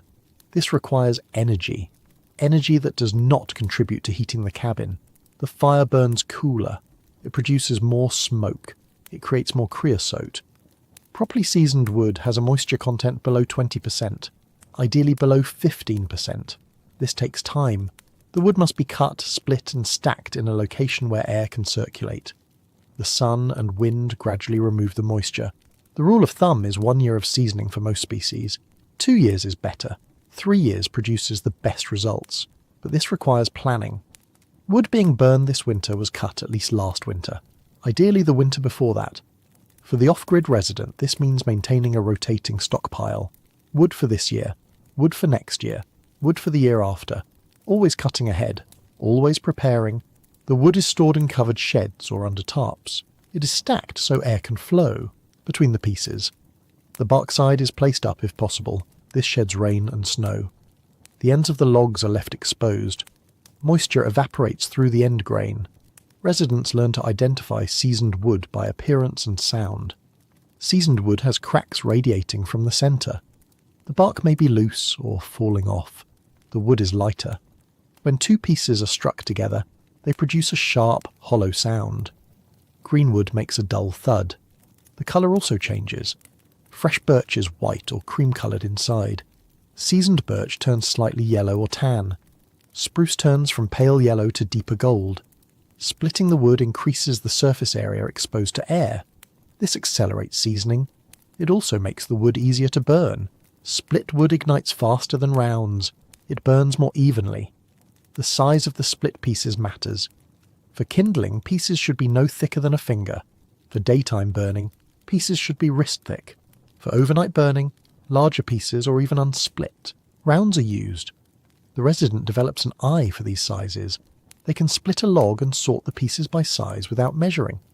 The work becomes automatic. Firewood processing is one of the most physically demanding tasks of off-grid life. A single winter can require 4 to 6 cords of wood. Each cord represents hundreds of individual pieces. Each piece must be cut, split, stacked, and eventually carried to the cabin. The work is done in stages. In late winter or early spring, trees are selected and felled. In spring, the logs are cut to length. In summer, they are split and stacked. In fall, they are moved closer to the cabin. In winter, they are brought inside in small batches. This cycle repeats every year. There is no break, no season when firewood can be ignored. It is a constant demand. But the work has a rhythm. It is physical, repetitive. For some, it is meditative. The swing of the axe, the crack of splitting wood, the growing pile of stacked logs. There is satisfaction in the tangible result. And when winter arrives, when the temperature drops and the darkness settles, the stacked wood represents security. Each piece is a unit of warmth, a measure of safety, a guarantee that sleep will be warm. The dendrology of heat is not abstract. It is practical knowledge, knowledge that determines whether the night will be comfortable or cold, whether fuel will last through the winter or run short in March. The resident knows their wood. They know birch from spruce by sight, by weight, by smell. They know how each species burns, how long it lasts, what temperature it produces. This knowledge is earned through years of experience, through cold nights when the wrong wood was used, through warm nights when the right wood was chosen. The wood is not just fuel. It is a connection to the forest, to the land, to the cycles of growth and decay.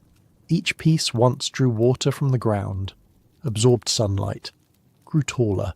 Now it releases that stored energy, sunlight from years past, concentrated in cellulose and lignin, released as heat, as light, as the warmth that makes sleep possible. The fire consumes the wood heats the cabin protects the sleeper. The cycle is complete, and in the morning, the process begins again. Water is essential for drinking, for cooking, for washing, for humidifying the air. In most places, obtaining water is simple. A tap is turned, water flows. In the off-grid Alaskan cabin, there are no taps, no municipal water supply, no wells connected to pressurized systems. Water must be obtained through effort. In summer, this is manageable. Streams flow, rivers run, rain falls. Water is abundant.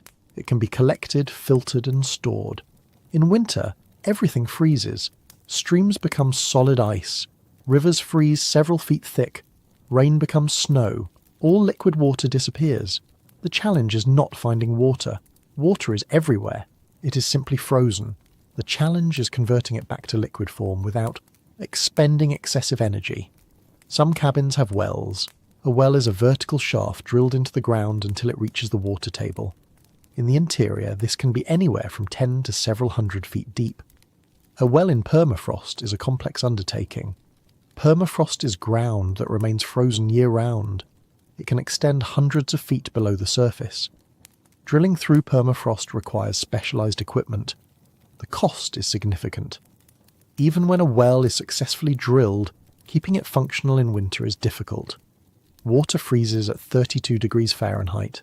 When the air temperature is 60 below, any exposed water will freeze within minutes. To prevent freezing, the well must be insulated. The wellhead is enclosed in an insulated structure called a well house.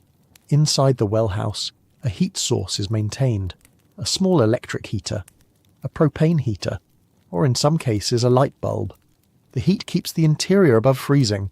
The pipe that carries water from the well to the cabin must also be protected. It is buried below the frost line. In areas of permafrost, there is no frost line.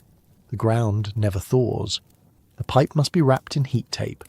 Heat tape is an electrical heating element that runs the length of the pipe. It keeps the water inside from freezing.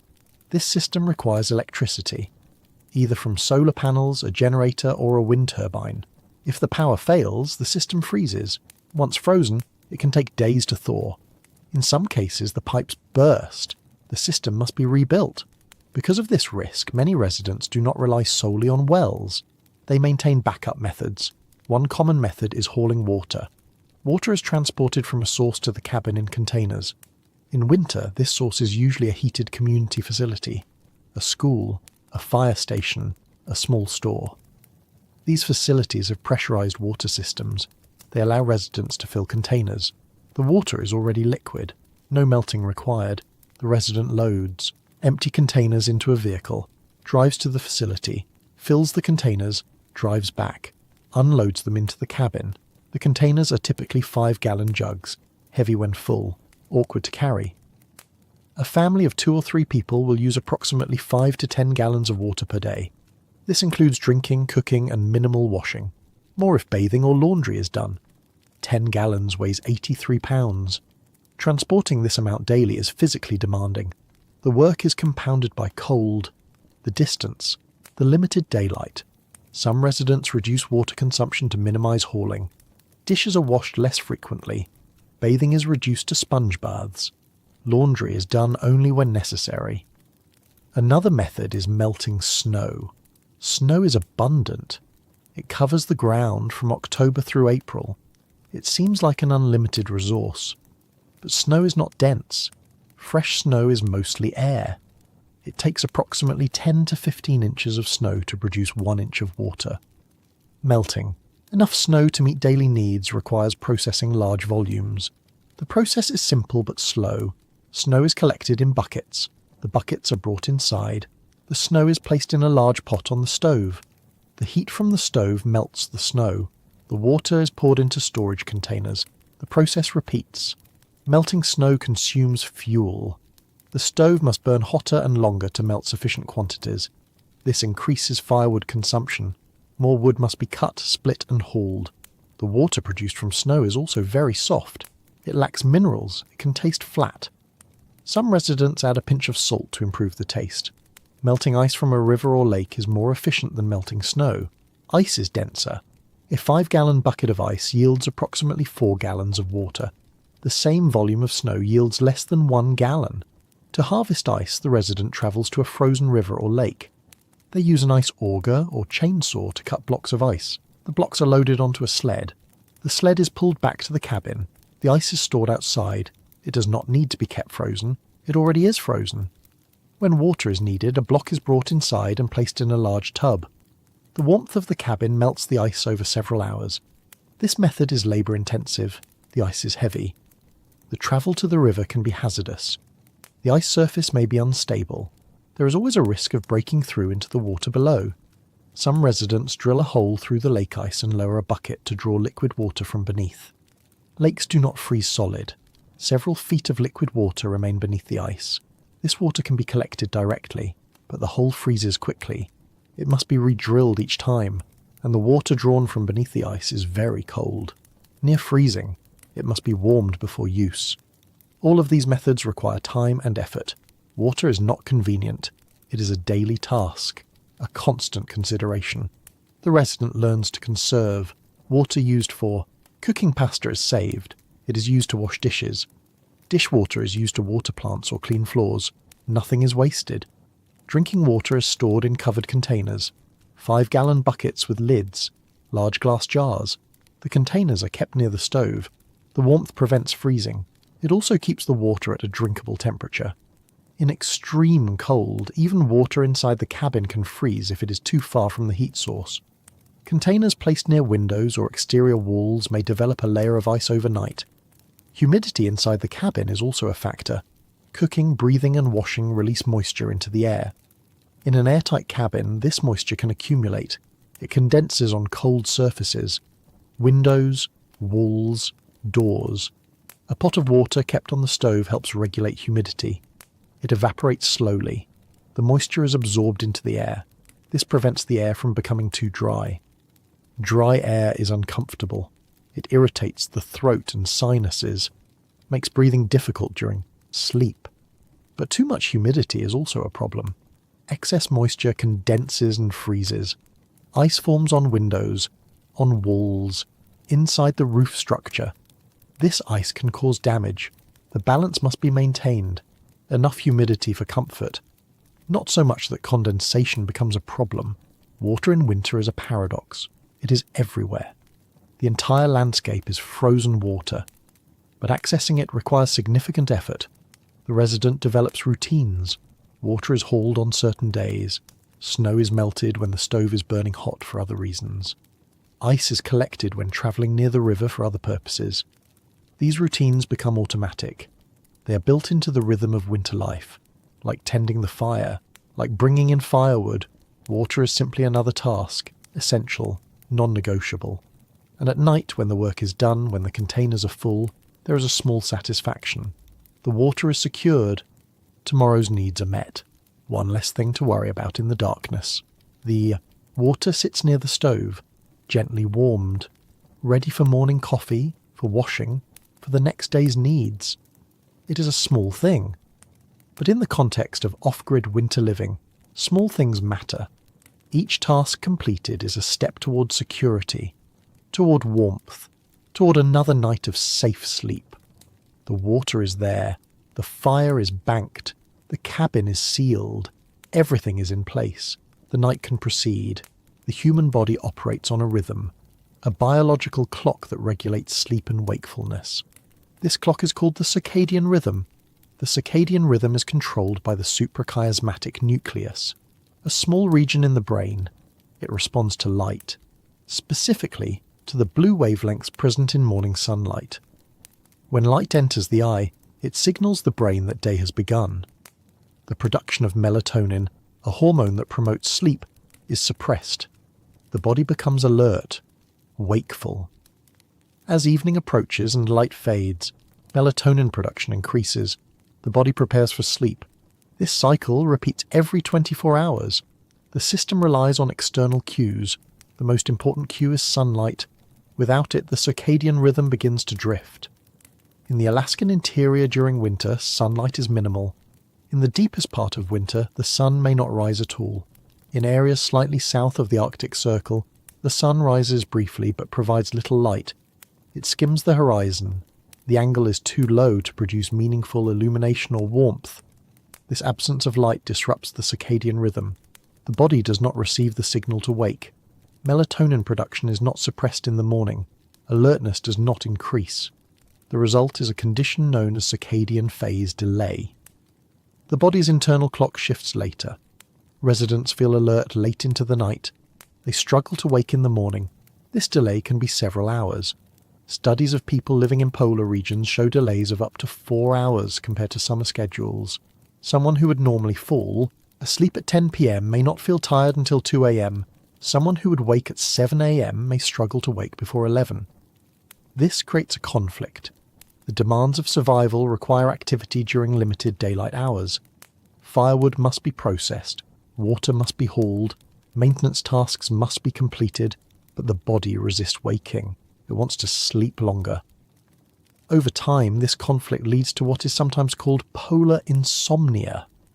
Not insomnia in the traditional sense, not difficulty falling asleep, but difficulty maintaining a regular sleep schedule.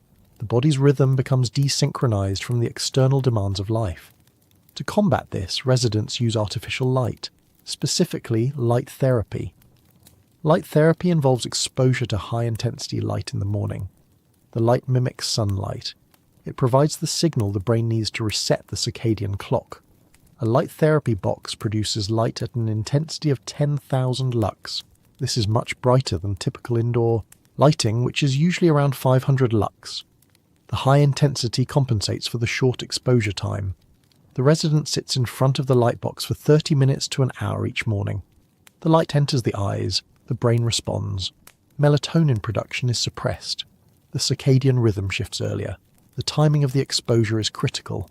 It must occur in the morning, ideally within an hour of waking. Light exposure in the evening has the opposite effect. It delays the circadian rhythm further.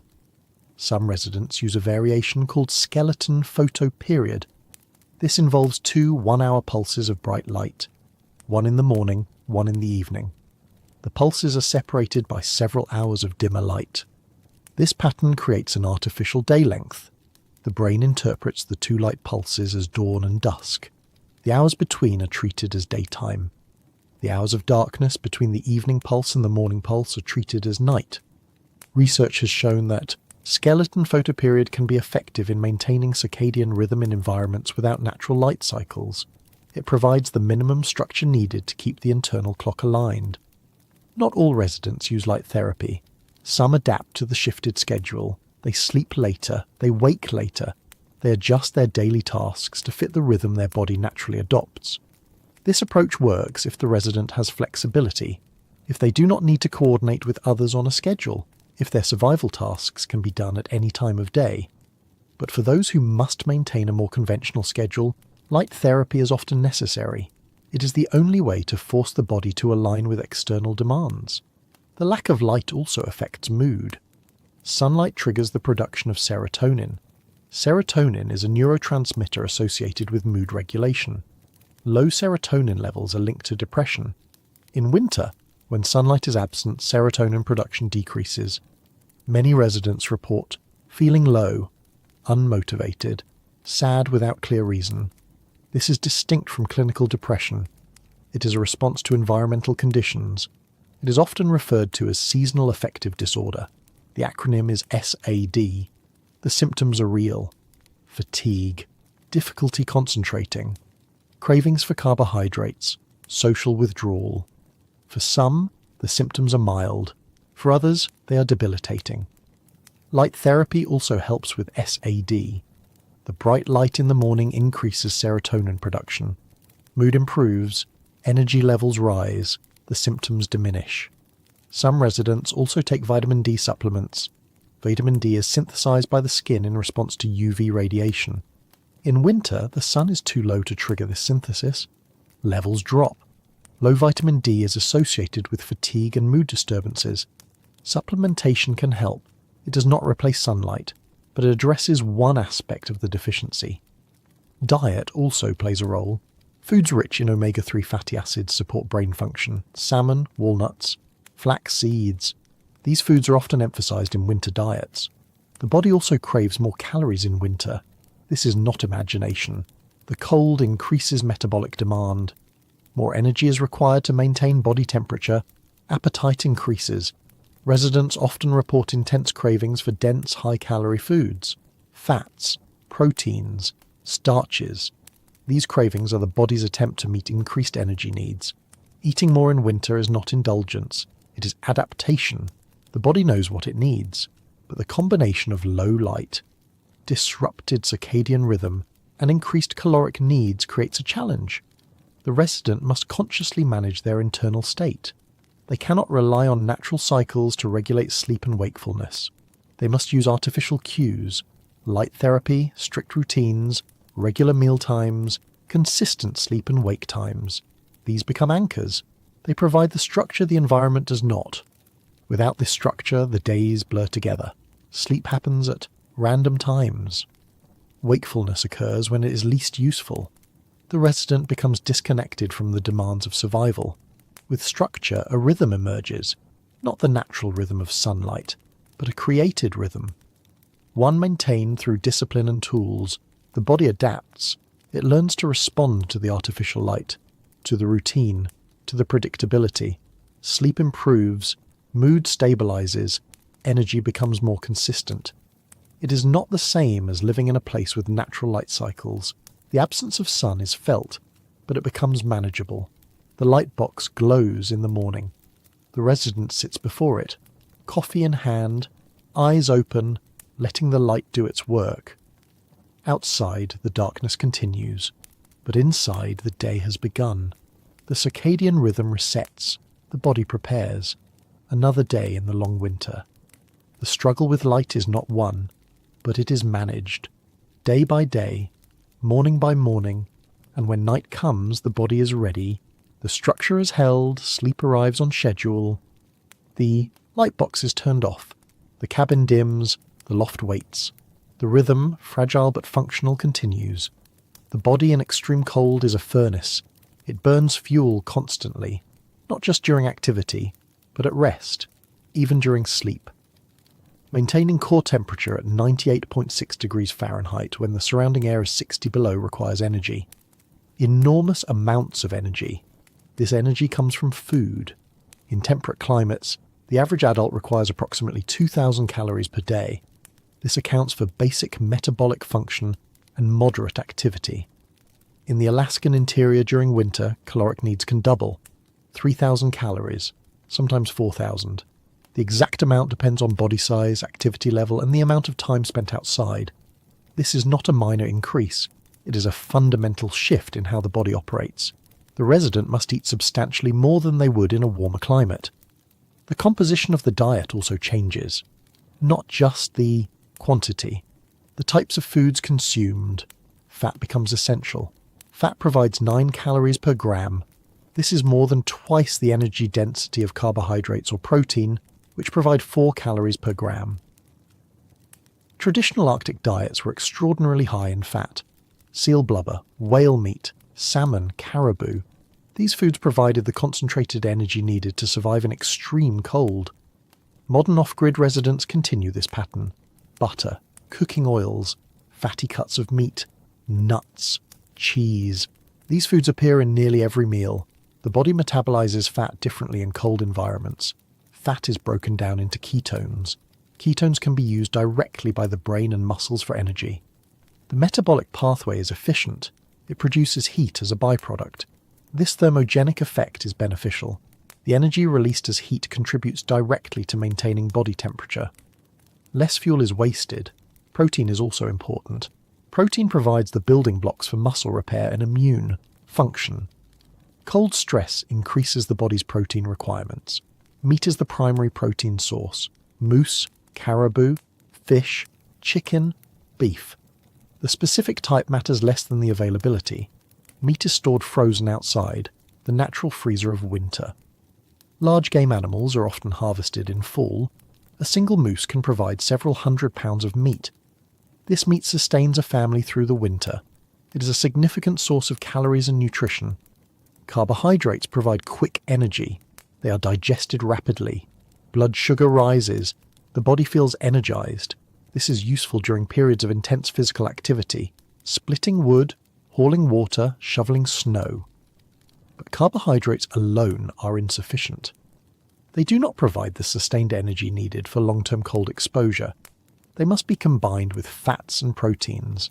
A typical breakfast might include oatmeal cooked with butter and whole milk, eggs fried in bacon fat, toast with jam, coffee with cream. This is not indulgent. It is functional. The body will use every calorie. Lunch is often simple. Soup made with meat and vegetables, bread with cheese, leftovers from dinner. The focus is on caloric density.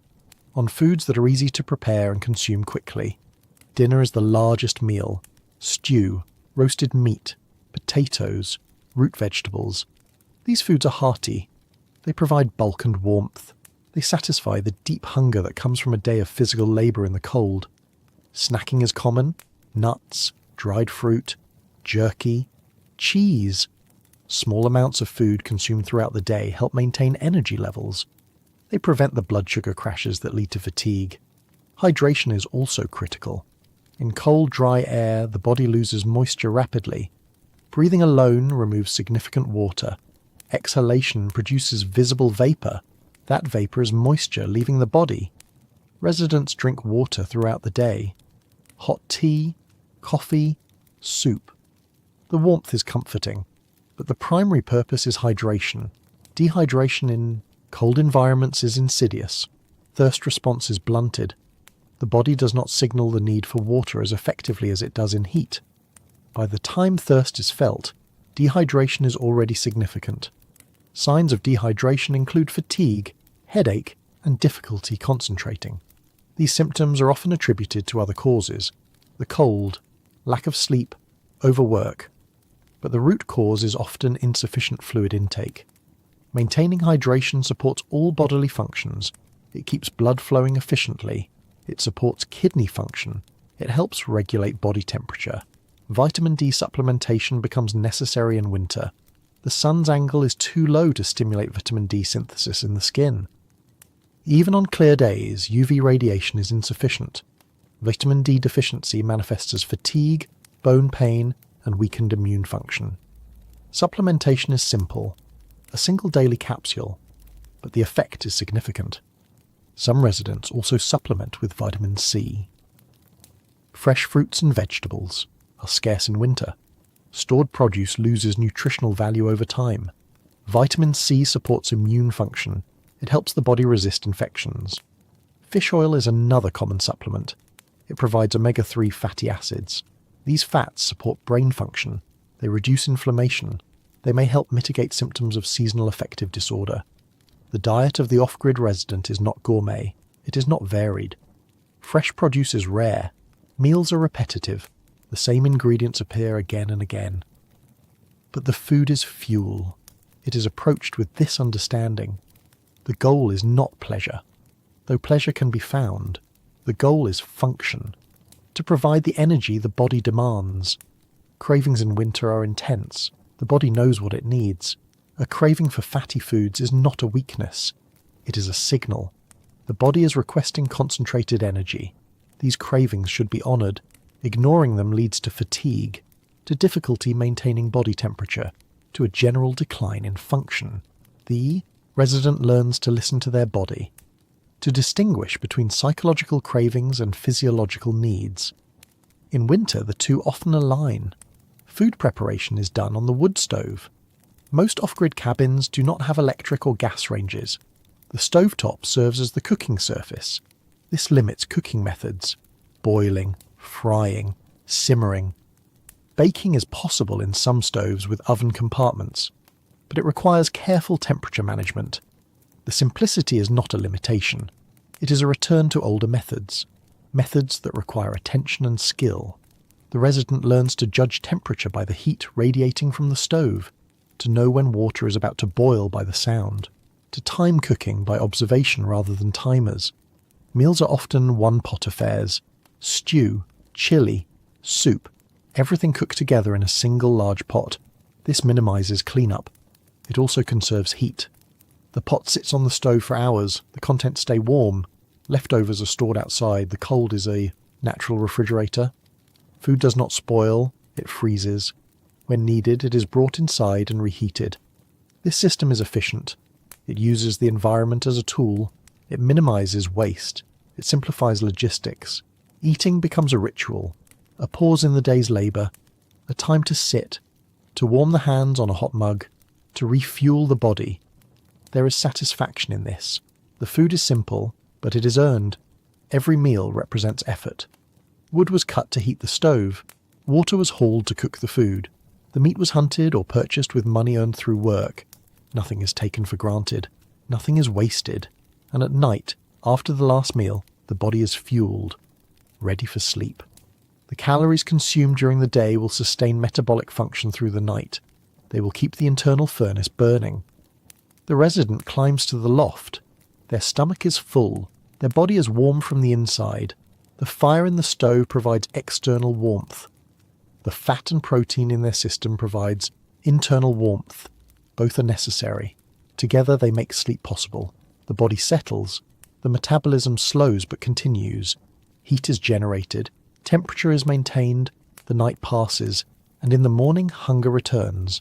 The cycle begins again. Food, warmth, work, rest. The rhythm of winter survival. The sleeping loft is warm.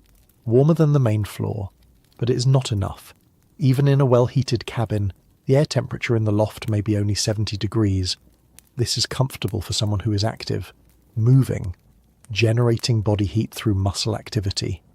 But during sleep, metabolic rate decreases. Body heat production drops. 70 degrees becomes too cold. The sleeper would wake, shivering, uncomfortable. The solution is bedding. Multiple layers of insulating material that trap the sleeper's body heat. That create a microclimate between the body and the ambient air. This microclimate can be 20 to 30 degrees warmer than the surrounding air. Warm enough for deep, restful sleep. The construction of this microclimate follows principles similar to the cabin itself. Layering, insulation, air trapping. Each layer serves a specific function. The foundation is the mattress. In most off-grid cabins, the mattress is not a modern foam or spring construction. Those materials are expensive. They are difficult to transport. They degrade in extreme conditions. Instead, the mattress is often a wool-filled pad. Wool is compressed into a thick mat. The mat is covered with heavy cotton or canvas. The result is a firm, insulating base. Wool has unique properties. Each fibre is crimped. The crimps create spaces that trap air. Air is the insulator. Wool fibres also have a natural coating of lanolin. Lanolin is water-resistant. It prevents moisture from condensing within the wool. A wool mattress remains warm even if it becomes slightly damp. This is critical. The sleeper's body releases moisture during the night. Perspiration, breath. If this moisture is trapped in the bedding, it can create a cold, clammy environment. Wool absorbs moisture without feeling wet. It continues to insulate, and over time, the moisture evaporates back into the air. Some residents use caribou or reindeer hides as a mattress base. The hide is placed fur side up. The sleeper lies directly on the fur. Caribou fur is extraordinarily effective. Each hair is hollow. The hollow core contains trapped air. The density of the hairs prevents air from circulating. Heat cannot escape through convection. The hairs also provide cushioning. They compress under the body's weight. They conform to the sleeper's shape. The contact is soft, comfortable. Traditional Arctic peoples used multiple hides, one as a mattress, others as blankets. The entire sleeping system was constructed from caribou. Modern residents often combine traditional and contemporary materials. A wool mattress with caribou hides on top, or a foam pad with wool blankets. The specific combination matters less than the principle. Insulation from below, trapping heat from above. The first layer over the mattress is usually a sheet. Flannel is preferred. Flannel is a brushed cotton fabric. The brushing creates a fuzzy surface.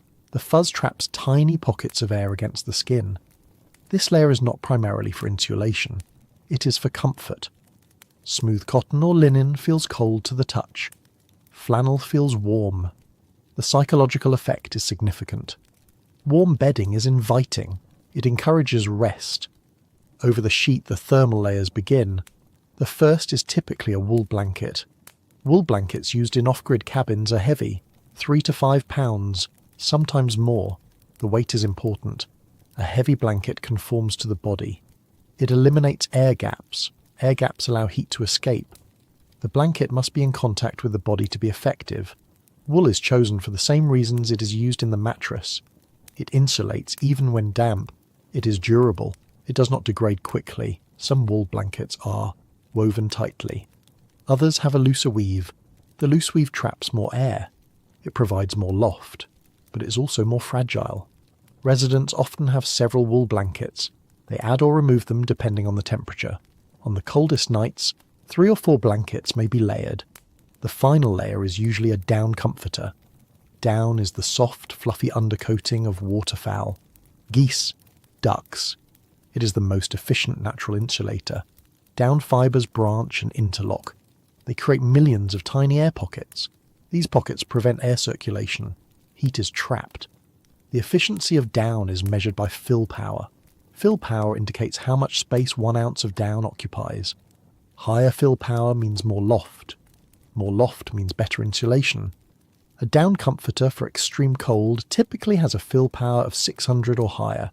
The comforter is thick, puffy. When laid over the sleeper, it creates a substantial layer. Down has one critical weakness: moisture. If down becomes wet, it clumps. The structure collapses. The air pockets are lost. Insulation is destroyed. For this reason, down must be protected. The comforter is covered with a tightly woven fabric, often treated to be water resistant. The cover prevents moisture from the sleeper's body from reaching the down. Even with protection, down comforters must be aired regularly, hung outside on cold, dry days. The moisture that does accumulate evaporates. The down regains its loft. Some residents prefer synthetic insulation instead of down. Synthetic fibres do not clump when wet. They continue to insulate, but they are less efficient than down. More bulk is required to achieve the same warmth. The choice depends on personal preference and availability. Both systems work if used correctly. The sleeper enters the bed wearing layers: thermal underwear, wool socks, sometimes a wool hat. These layers provide additional insulation. They keep heat close to the skin. Sleeping fully clothed is common. It may seem uncomfortable, but in extreme cold, it is practical. If the fire fails during the night, the clothing provides a critical buffer. It buys time. The head is a major source of heat loss. Blood vessels near the surface of the scalp radiate heat. A wool hat reduces this loss significantly. Some residents resist wearing a hat to bed. It feels restrictive. But after a few cold nights, the resistance fades. The warmth is worth the minor discomfort. The bedding system, once constructed, creates a cocoon. The sleeper is surrounded by insulation, above, below, on all sides. Inside this cocoon, the temperature stabilizes. Body heat is captured.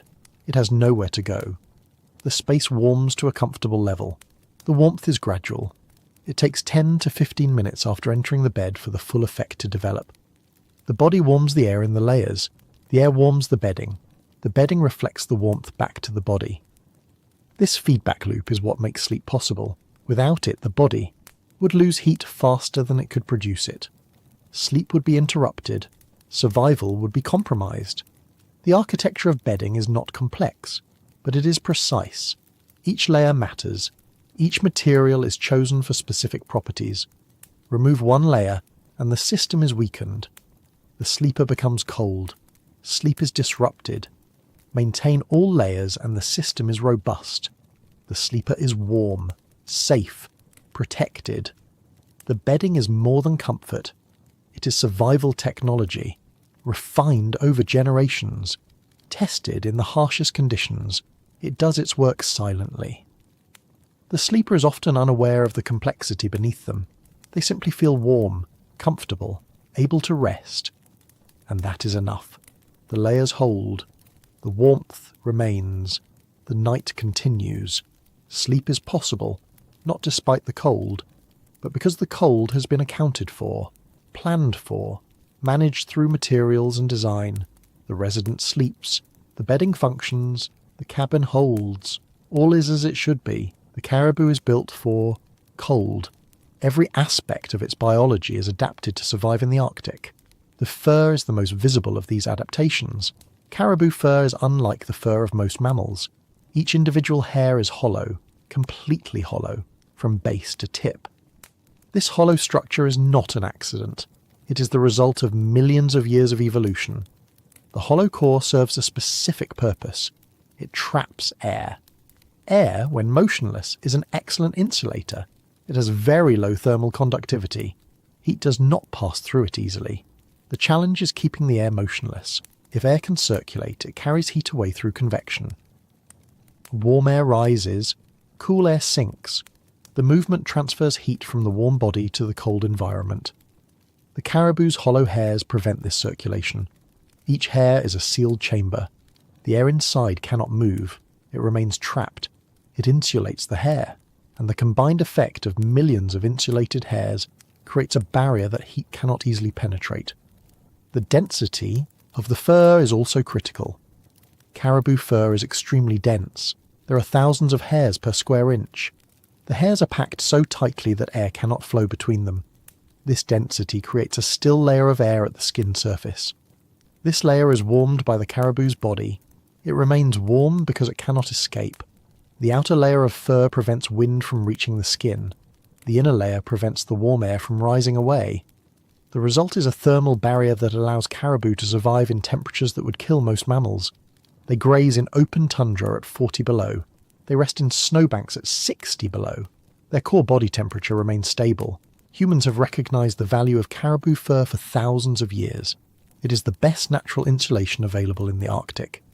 Traditional Arctic peoples used caribou hides for clothing, for bedding, for tent coverings.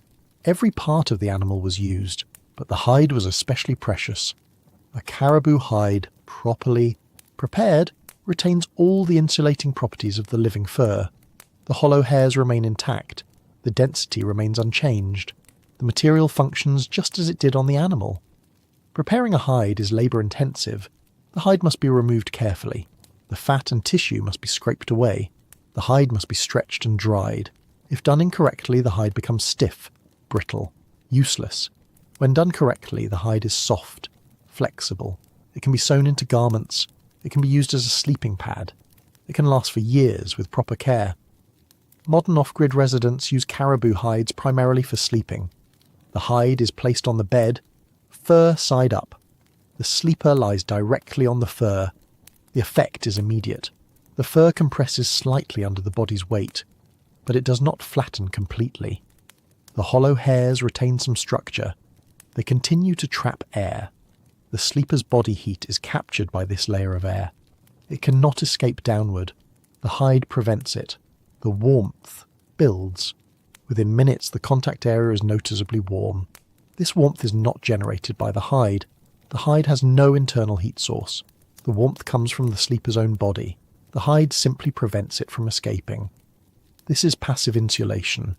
It requires no energy input, no maintenance. It functions continuously as long as the hide remains intact. The underside of the hide, the skin side, is placed against the mattress. The skin itself is not a significant insulator, but it is durable. It protects the fur from wear. It provides a stable base. Some residents debate whether the fur should face up or down. If the fur faces down, it insulates the sleeper from the cold mattress. If the fur faces up, it provides direct warmth to the body. Both approaches work, but most residents prefer fur side up. The sensation is more comfortable, and the layer of wool or foam beneath the hide provides sufficient insulation from below. Caribou hides are expensive when purchased. A single hide can cost several $100s, but they are often obtained through hunting, or traded, or inherited. A well-maintained hide can last decades. It is an investment, a piece of equipment that continues to function year after year. The hide requires minimal care. It should be aired occasionally, shaken to remove dust, stored in a dry place during summer, protected from moths and other insects. If the hide becomes damp, it should be dried slowly, not near direct heat. Heat can damage the hairs, make them brittle. The hide should be hung in a cool, dry place, allowed to dry naturally. The hollow structure of the hair is fragile. If crushed completely, it does not recover. The hair collapses. Insulation is reduced.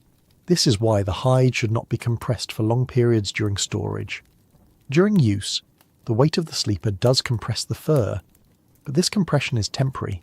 When the sleeper rises, the hairs spring back. The structure is restored.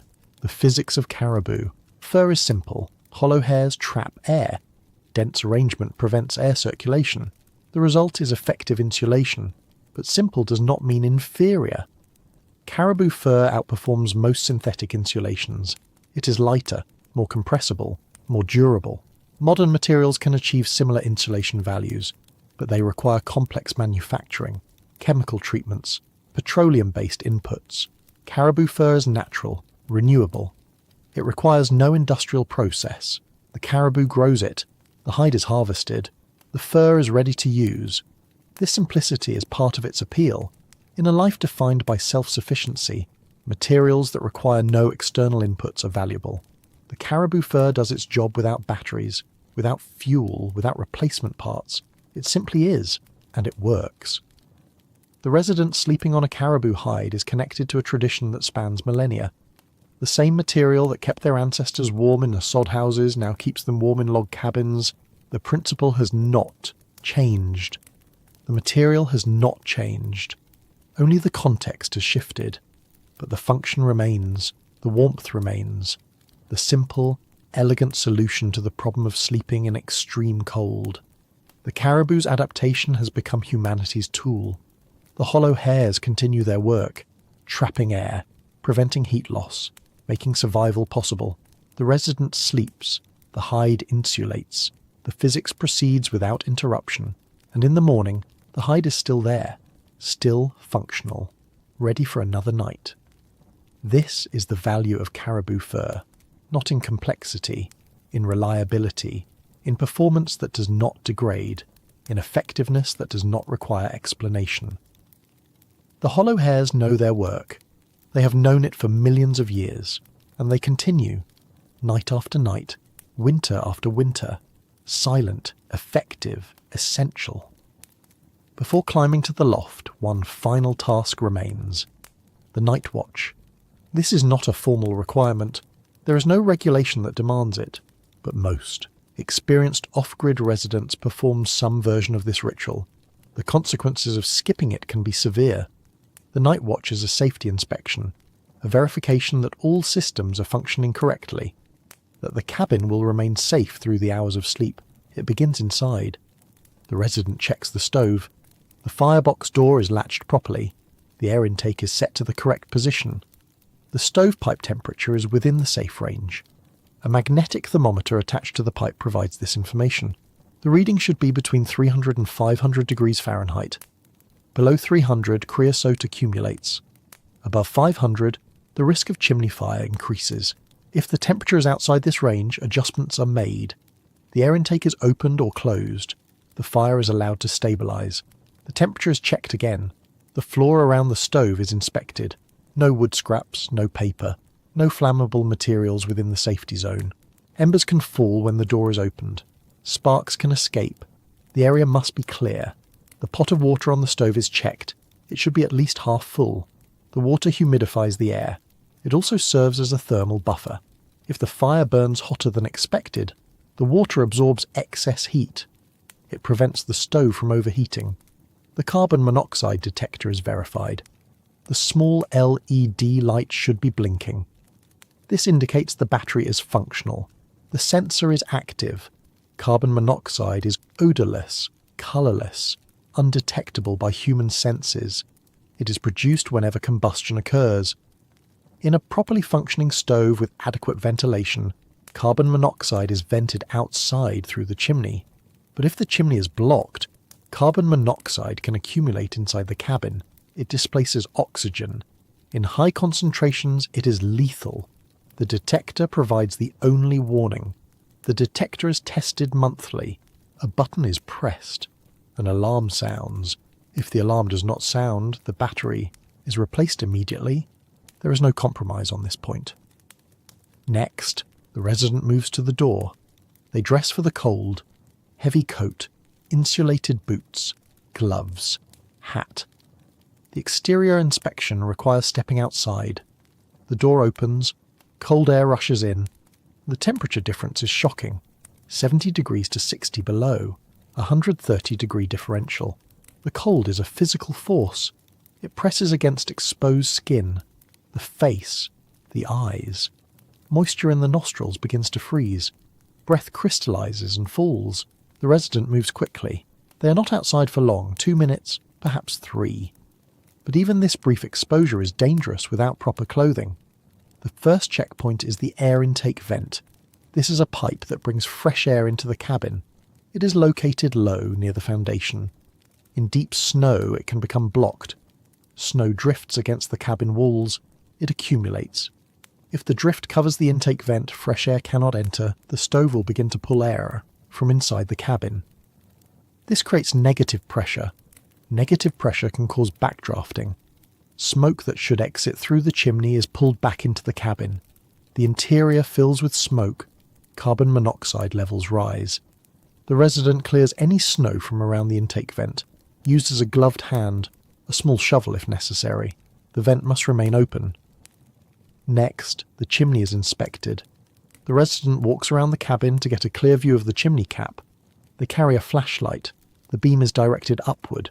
Smoke should be visible, thin, light-coloured, rising steadily. This indicates proper combustion and good draft. If the smoke is thick and dark, combustion is incomplete. The fire is smouldering. Creosote is forming. The air intake may need adjustment, or the wood may be too wet. If there is no smoke at all, the fire may have died. This is unlikely if the night burn was set correctly, but it can happen. The resident would need to go back inside and rebuild the fire. The chimney cap itself is examined.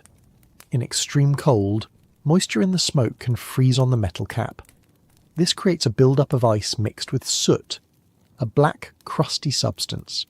If the build-up is severe, it can restrict the chimney opening. This reduces draft. Smoke does not vent properly. The fire struggles. Small amounts of build-up are normal. They do not affect function, but significant accumulation must be addressed. The resident may use a long pole to knock the ice free, or they may allow the fire to burn hotter for a period. The heat melts the ice. It falls away.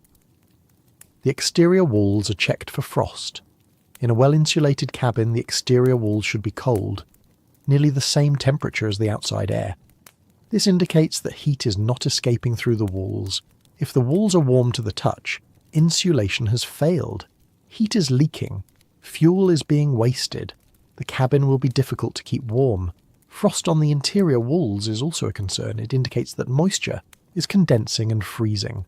This suggests inadequate ventilation or excessive humidity. Steps must be taken to reduce moisture sources or improve air exchange. The windows are checked. Snow should not be piled against them. Snow is an insulator, but against a window it can create pressure. It can also melt slightly from interior heat. The water can seep into the window frame. When it refreezes, it expands. This can crack the frame or break the seal. Any snow against the windows is cleared, pushed back from the foundation. The windows must remain free. The final check is the stovepipe where it exits the roof. The pipe should be vertical, not leaning, not showing signs